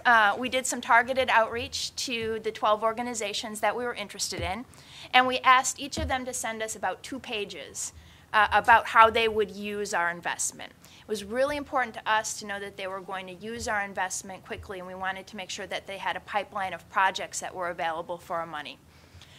From that, we chose 3, and we put together a executive summary that we sent to our impact investing committee. All that is the VPs of our 4 impact areas and our CFO. So it is formalized, but it's not something that it takes a long time to bring these people together. They're generally in the office and available. They looked at our summary, and they approved it. So we put together a more in-depth green light summary, which our CFO signed, and they sent it to Treasury to do some initial due diligence. Treasury put together some questions that they had, and we also put some questions together that we had, as well as the finance department. And we went and conducted site visits of each of the organizations. And during those site visits, during the site visits, in that little yellow triangle there, we asked all of our questions, and we answered them. And so we put together an executive summary, which we sent to the Finance Committee, which is made up of 3 or 4 members of our Board of Directors and our CFO. So it takes a little bit more time to bring those people together. The committee reviewed it. They approved, and so we sent those summaries and their recommendation to our Office of General Counsel. And the Office of General Counsel really sat down with the potential investees, talked out the details of the loan agreements, put together the covenants, and then sent it to Treasury so that those funds could be dispersed. So that last part, I'll show you a timeline in a minute, but that last part took about a quarter for us to complete. And then after those investments were made, we sent another report to our Board of Directors, the whole Board of Directors, to let them know what we were doing. So really, we included 4 entities, 4 parts of our organization in completing our impact investments. We had the program side, the Housing Impact Group. We had the Finance Department, who were incredibly supportive and really helpful throughout the whole process. And then we involved Treasury, who helped with our underwriting, and also our Office of General Counsel, who made sure that all of our documents were in order and that everything was appropriate. Now, we also included a number of resources that we had available to us that helped with this, and I think most importantly, well, number one, we worked also with Susan Newton-Rhodes, who's here. But also we worked with the Mission Investors Exchange, and I'm going to give you their website later on. And they're fantastic, especially as far as covenants are concerned. They have a lot of the language already available for you, which is very helpful to your legal department as you put that together. Also, they have a lot of case studies available, so you can see how other organizations have structured these things in the past. So they're a great organization. So you don't have to feel like you're doing this alone. There are a lot of resources available that will, you can copy what other people have done and, make investments in organizations that have track records like Enterprise. So here's our timeline. We used our first quarter to really set up our process. We didn't have a process going in. So we sat down with our finance department, with the people in our impact groups, and set out a process that we thought would be acceptable to make sure that everybody had some buy-in and some say in what impact investments were made. Then we, in the second quarter, reached out to the organizations that we were potentially going to invest in. We got a sense for who they were. We did some initial underwriting. And then in the third quarter, we did our site visits. And we also got some approvals so that we could make those investments. And then finally, in the fourth quarter, we finalized the investment details, and we dispersed our funds. We were able to do it very quickly, but we did it with a lot of support from other groups that are set up to help us. So how to get started? We have some tips, and I think that the first thing that you should probably do is sit down and determine why you want to make an impact investment. What's your programmatic goals? What do you want to further? And then also, what are your financial goals? You should be working very closely with your finance department if you're the program side, and if you're on the finance side, working with the programs really will benefit you. We want to make sure that there's a good financial outcome from this work, as well as a good social impact. And so those two teams need to work together to make sure that that occurs. And then also, working to identify investment opportunities, it's fairly easy. Organizations like the Opportunity Finance Network, they have websites that list their members. You're aware of some opportunities just from being here in this room. Reach out to them, ask them for a couple-page proposal on where your money could make a difference, and they'll likely send something to you very quickly, and then begin the process. So if you do have any questions, any additional questions, I'd like to have you look at missioninvestors.org. Mission Investors Exchange, they're based in Seattle. They have an annual conference training and trainings throughout the year that are really helpful. The next conference is in Minneapolis. And we've just found them invaluable for learning about impact investing and then making our investments. Also, Vivian, who unfortunately couldn't be here, but really was integral in making this presentation, she would be glad to help you with any of your questions, and so would I, and our contact information is up there. So thank you very much. Thanks so much. I know this is being videoed, but I feel like we need to we're not going to take a break, but I want everybody to just stand up and just loosen up a little bit. So come on, you can do this. We've been in our chairs too long. So take a deep breath. The next I'm going to basically ask some questions of the panel in a few minutes, and then we're going to invite audience participation. But I wanted to give people a chance to. My rabbi does this. We do kind of like this. We do this at the beginning of the service. Okay, all right, you've had your stretching time. So I hope that was helpful. I found it fascinating, and I have some general questions from the panel, and we're going to open it up to the audience. One thing that I think would be useful for those of you who do program-related investments is to give us a sense of the term, and I know there's probably not an average, but really give me a sense, because you mentioned below market, Warren mentioned 1 year to 30 years, Allison said, below market. What does that mean in real terms on average? And I'm not going to hold this to you exactly, but I think if ARP in Greater Minnesota and MacArthur can help us understand what that really means in real life.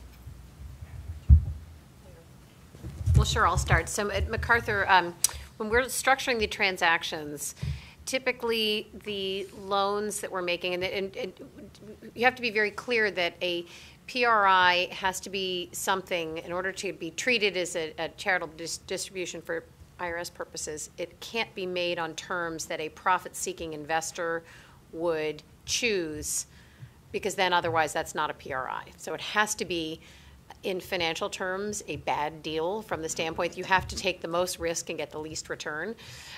So a typical deal, and I was trained as a commercial real estate lender, where we would take anything and everything as collateral, and so I lent on bricks and sticks. Now I'm doing unsecured lending for 10 years for a 1 or a 2% interest rate. So that's a big change, and it's very much You are not underwriting a project, you're underwriting an organization. So in addition to making it clear that these, from a term standpoint, have to be, as I say, typically ours is 10 years, it's, let's say, $1 to $5 million with a 1 or 2% return. One thing I really want to make clear is that when you're making these kinds of loans, part of your structuring the transaction has to be really significant due diligence of the organization itself, of its governance, and sometimes that will include non-financial covenants like being able to not just be advised of change in leadership, but to have approval rights over change in leadership. I realized I didn't have a chance to say that earlier, but I can't stress that enough, that when you are looking at making an investment in an organization, it's not just enough to underwrite the financial condition of the organization and to structure terms, but to also make it clear, and sometimes that means meeting with the board chair, making it very clear to the organization that this is debt. In my case, that it's debt and that you do expect to get repaid.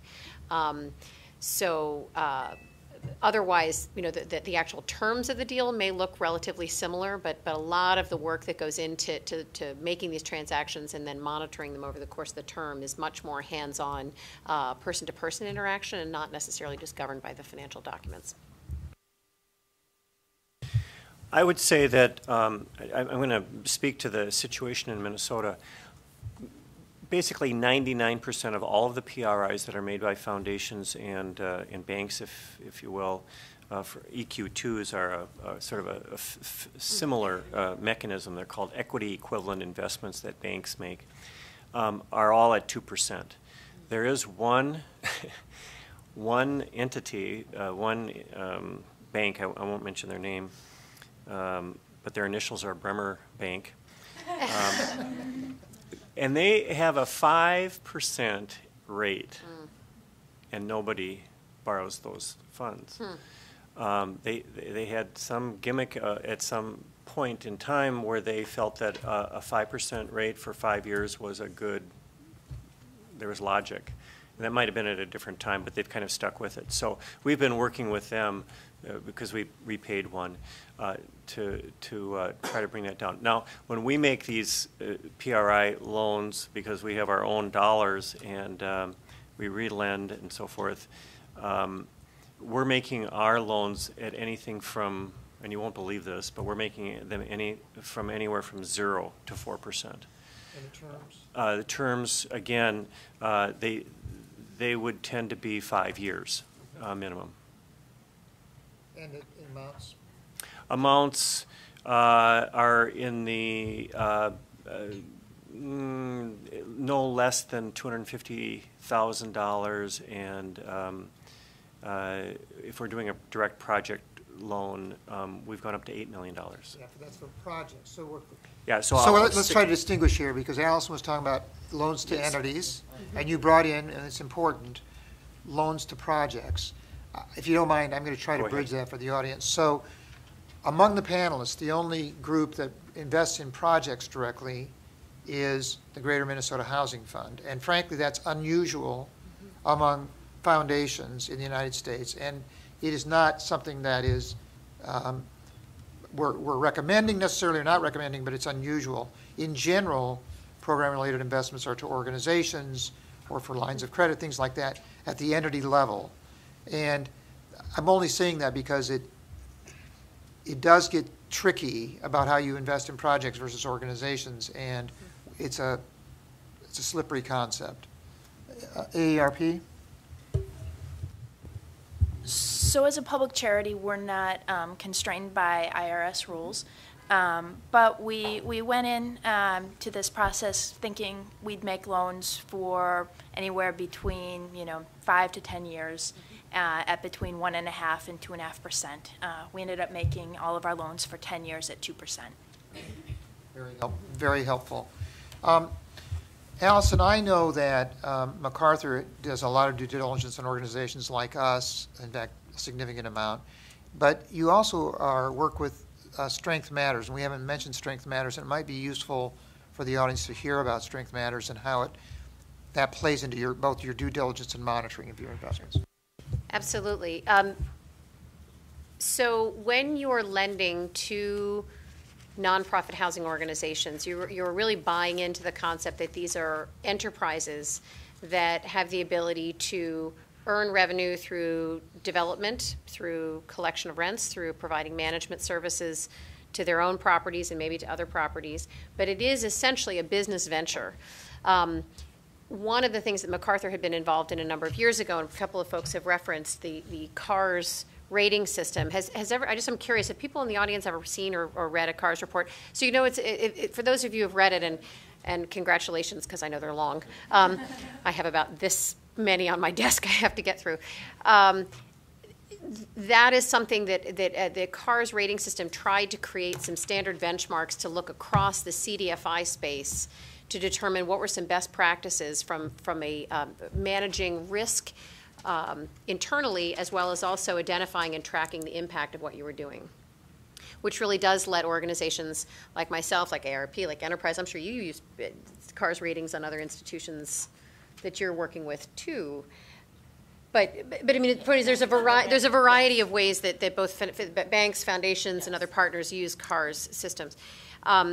And that allows for people to make comparisons between different organizations and to try to determine whether or not they are stable and having the impact they want.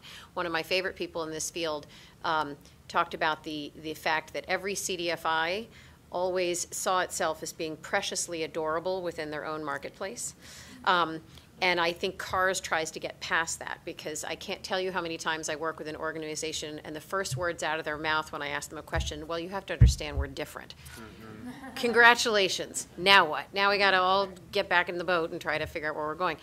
And I think that what MacArthur has tried to do is to bring some of the rigor that the CDFI space has gone through with the creation of CARS and with the fact that organizations have gone through this rating system, and to try to bring that into the housing space.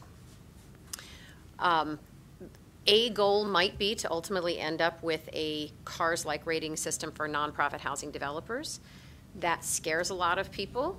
I'm not sure whether we'll get to something that looks exactly like CARS, but the goal is to try, that we've been supporting at MacArthur through a combination of work with NeighborWorks, with Housing Partnership Network, as well as with some outside partners, including some accounting firms that have been working with us, is to try to bring together nonprofit housing organizations across the United States, not all of whom are our grantees, but to say, let's pull back the curtain on how these organizations work as enterprises and try to come up with what we think are some best practices. What are the ways in which these organizations can identify risk, can develop strategies to manage that risk, can determine how best to communicate that risk to both internal and external parties, and to, for lack of a better word, be more underwritable to the outside world. Because one of the major impediments right now for entity level capital, so not project finance. There's a whole world of people that specialize in project finance, but underwriting the parent company for the type of debt that we're talking about providing, one of the real challenges is this "but we're all different" question. And it is true that there are nonprofit housing developers that only build new housing. Or maybe they build new housing and they preserve housing. Or maybe they build and preserve and do single-family development. I mean, and once you start creating lots of different buckets of activity, it does become very difficult to try to compare those organizations against each other. It also becomes difficult, not to get too technical, but when organizations own and maintain rental housing on their balance sheet, once all of those properties get consolidated onto their balance sheet, you have to then say, okay, is that really a $1 billion organization, or is it a $150,000 organization that owns a lot of property that has investments from a lot of outside parties? So Strength Matters has been our effort to try to help look at the housing space and really try to create some commonality for people to be able to look at that work so that more capital like ours can flow to those organizations. You can look at their website, strengthmatters.net. There's a lot of interesting information there, a lot of very good and somewhat accessible to non-financial professional white papers are on that website. And it's really been a wonderful experience. And I think I've been impressed with the willingness of the nonprofit housing developers in that space to share information about best practices with each other, which I think ultimately is going to help the whole industry become better and more professional, and I don't mean that to say they're not professional now, but to really learn from that knowledge and share it across portfolio management strategies, asset management strategies, and risk management and mitigation. Thanks, Allison. Lori, both the trust and enterprise have impact notes. They're very similar products. The trusts are mainly geared towards individual investors, and we, like you, go 2 to 7 to 10-year terms. What's been your experience with trying to attract individuals to this space? I keep forgetting that little button. It has been a little more challenging than what we thought it would be, mostly as a result of how there's not really a system set up, right, for you to readily invest like you can through your 401k plan, for example. You can't readily walk into your financial advisor and say, we want to invest in the Enterprise Community Impact Note. So it's much more what I call hand-to-hand combat, if you will, in terms of, and I don't mean that in a good way, so I need to think of a different way. It's not a fight. Macy's saying, that sounds good. Okay, the karate, right? Okay. Then kind of a mass appeal kind of a scenario. So Liz is working diligently in terms of how do we really create this as something that is much more widely available. And if you want to say just like 3 words about AI3, which I think is kind of important in terms of thinking about this. Sure. So Enterprise has partnered with Pacific Community Ventures research arm Insight and the Hauser Center at Harvard to do some policy work around impact investing, and we'll actually be having a convening in this room on the 25th. So if there are people that are interested, feel free to let me know, but we're essentially talking policy and impact investing to allow more capital to move into this space. More readily. Very cool. Macy, first of all, thanks again for stepping in. It was tremendous. And the thing that impressed me most about what you've done really is how you did it in such a relatively short period of time. I mean, you really took it on and did it. Can you give us any lessons you learned along the way, or anything, any mistakes, or any successes or opportunities that you can share with people? I would just say take advantage of all of the resources that are available.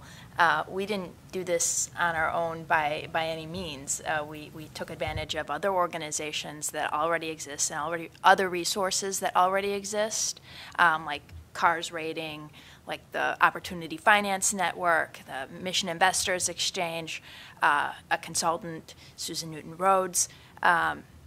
All of these things already exist and are right here in the Washington, D.C. area for you to access. And, it makes the process a lot less daunting, and it makes it much easier to navigate. So I recommend, looking around, seeing what's available as far as support mechanisms, and using them to really help guide you as you move down this path. So this is for any panelist, really, but I always thought if I were in your shoes, I'd be thinking about, why should I make a PRI versus a grant? What's the difference? I mean, what distinguishes the two? And how do you, in particular, maybe this is a second question, but do your boards say, why don't we just give them a grant? Or do they feel more comfortable with the grant because then they're done with it? So if you could just help us understand the role of PRIs and grants in your organizations.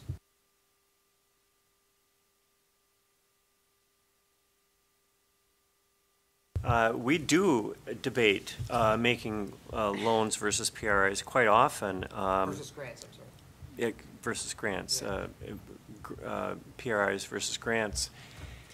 And the main reason, I'm going to change hats here and say, in the case of, say, McKnight Foundation, the main reason they're making it as a loan versus as a grant is that it can be made as a loan and that it works as a loan and that they can use their corpus to make the money available. I know that it counts, it can be used to count towards the charitable giving, but when it's paid back, you can make it available as a grant again if you want in the final sense. So I think for a foundation it's a little bit different. For us, because we're a different charitable entity, we debate whether to make a loan or a grant based purely on the economic viability of the project. And if the project really needs a grant, or the organization needs a grant, we make $1 million in grants to organizations every year, we make grants. And we don't try to burden them with a loan. But if the underwriting shows us that is a kind of an economic model that works, it's a project, it's a program, it's a service, then we want to make it as a loan because we want to create something that's more sustainable and not dependent on grants. So Allison, the trust has received both grants and PRIs from the foundation, and I think I understand why, but why do you think?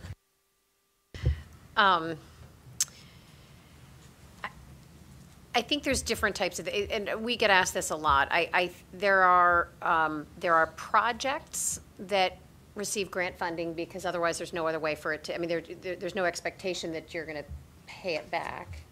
And then there's loans. I really do see, and I gave the example of CIC before, I really do see the fact, or see the role of philanthropy in providing PRIs as being to help educate the private sector on what kinds of risks can be taken, because I ultimately would love for everything I do to be, I'd love to be crowded out of my space by the private sector saying, no, we got that, it's okay, you go do something else.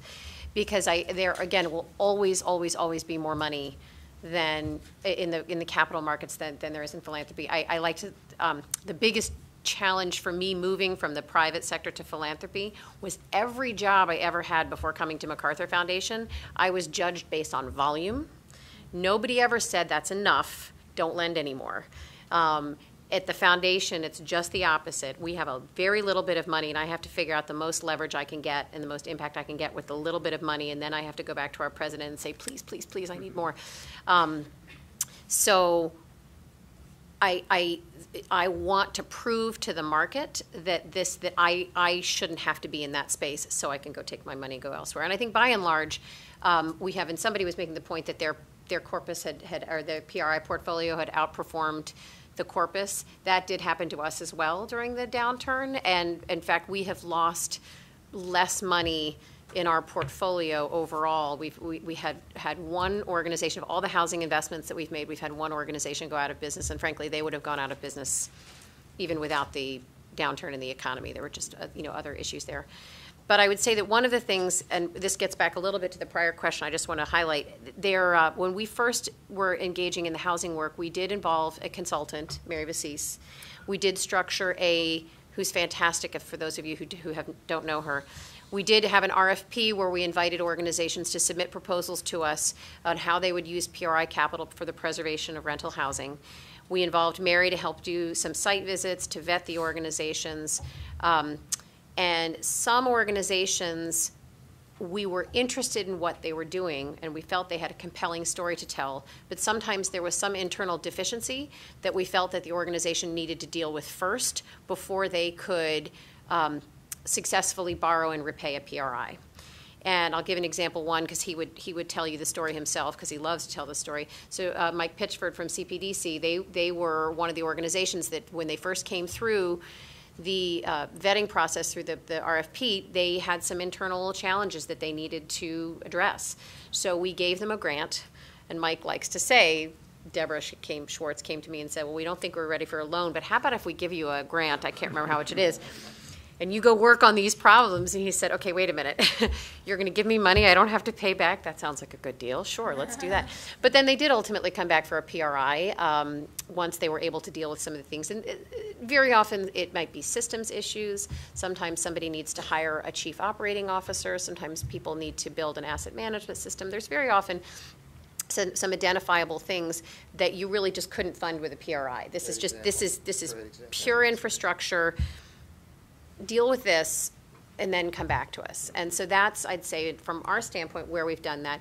Occasionally we've done some other specific project if it's somebody needed help with a website engagement or a particular research piece. But to make it very clear, we at the foundation don't do general operating support and PRIs to organizations. So when we do grant funding, it's typically for something that's a project-specific, time-limited where there may be efficiencies that are created, but that's not the efficiency that we're looking to pay us back.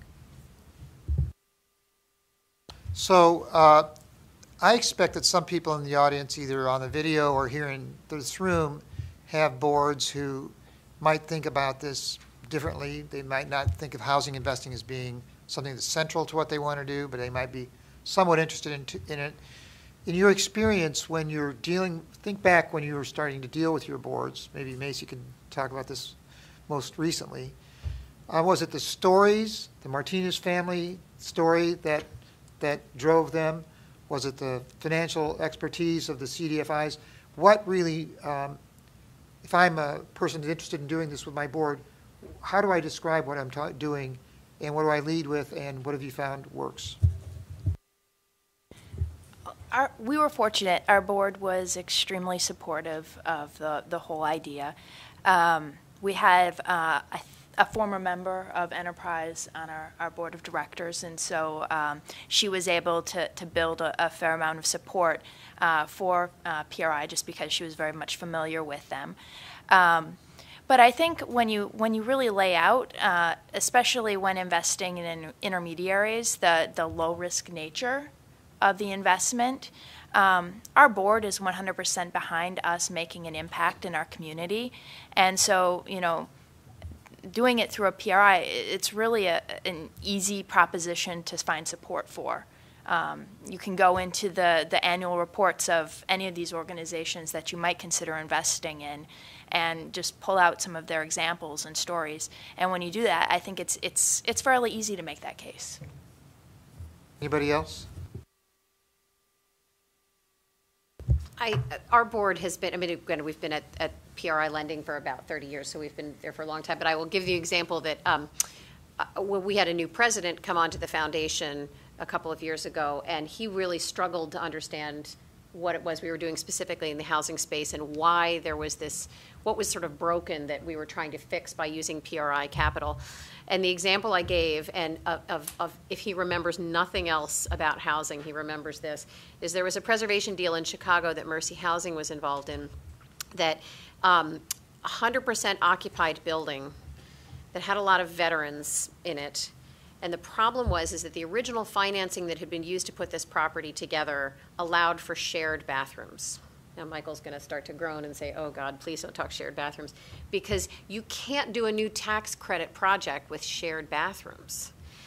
But that was the source of financing that Mercy wanted to use to rehab this property, and it really needed significant rehab. And they were going to be able to convert the ground floor retail into residential space and to do something, put in an elevator that they needed to do. So they had to do some pretty significant retrofits to the building. But it's 100% occupied. So by the time you get rid of the shared bathrooms, you were going to lose units. Now, and this building had been 100% occupied for 12, 15 years. So luckily, Mercy was able to work with other people in the area to be able to take the tenants that were going to be dislocated and get them in a good situation. But I explained to our president that when you get sources of financing around vulnerable populations that don't work well together, you create these challenges that the private sector is never going to engage in. No private sector developer, I don't care how much they want to engage in the preservation space, and there are some, they're not going to take that on. Why would you? But to say, by giving Mercy the time to be able to absorb the pre-development expenses, to absorb the relocation expenses and all of that, you were able to have the right story come up with a building that became energy efficient and upgraded and with an elevator, because a lot of the population there had aged, so they needed to have some of these things. And to this day, he still remembers the shared bathrooms.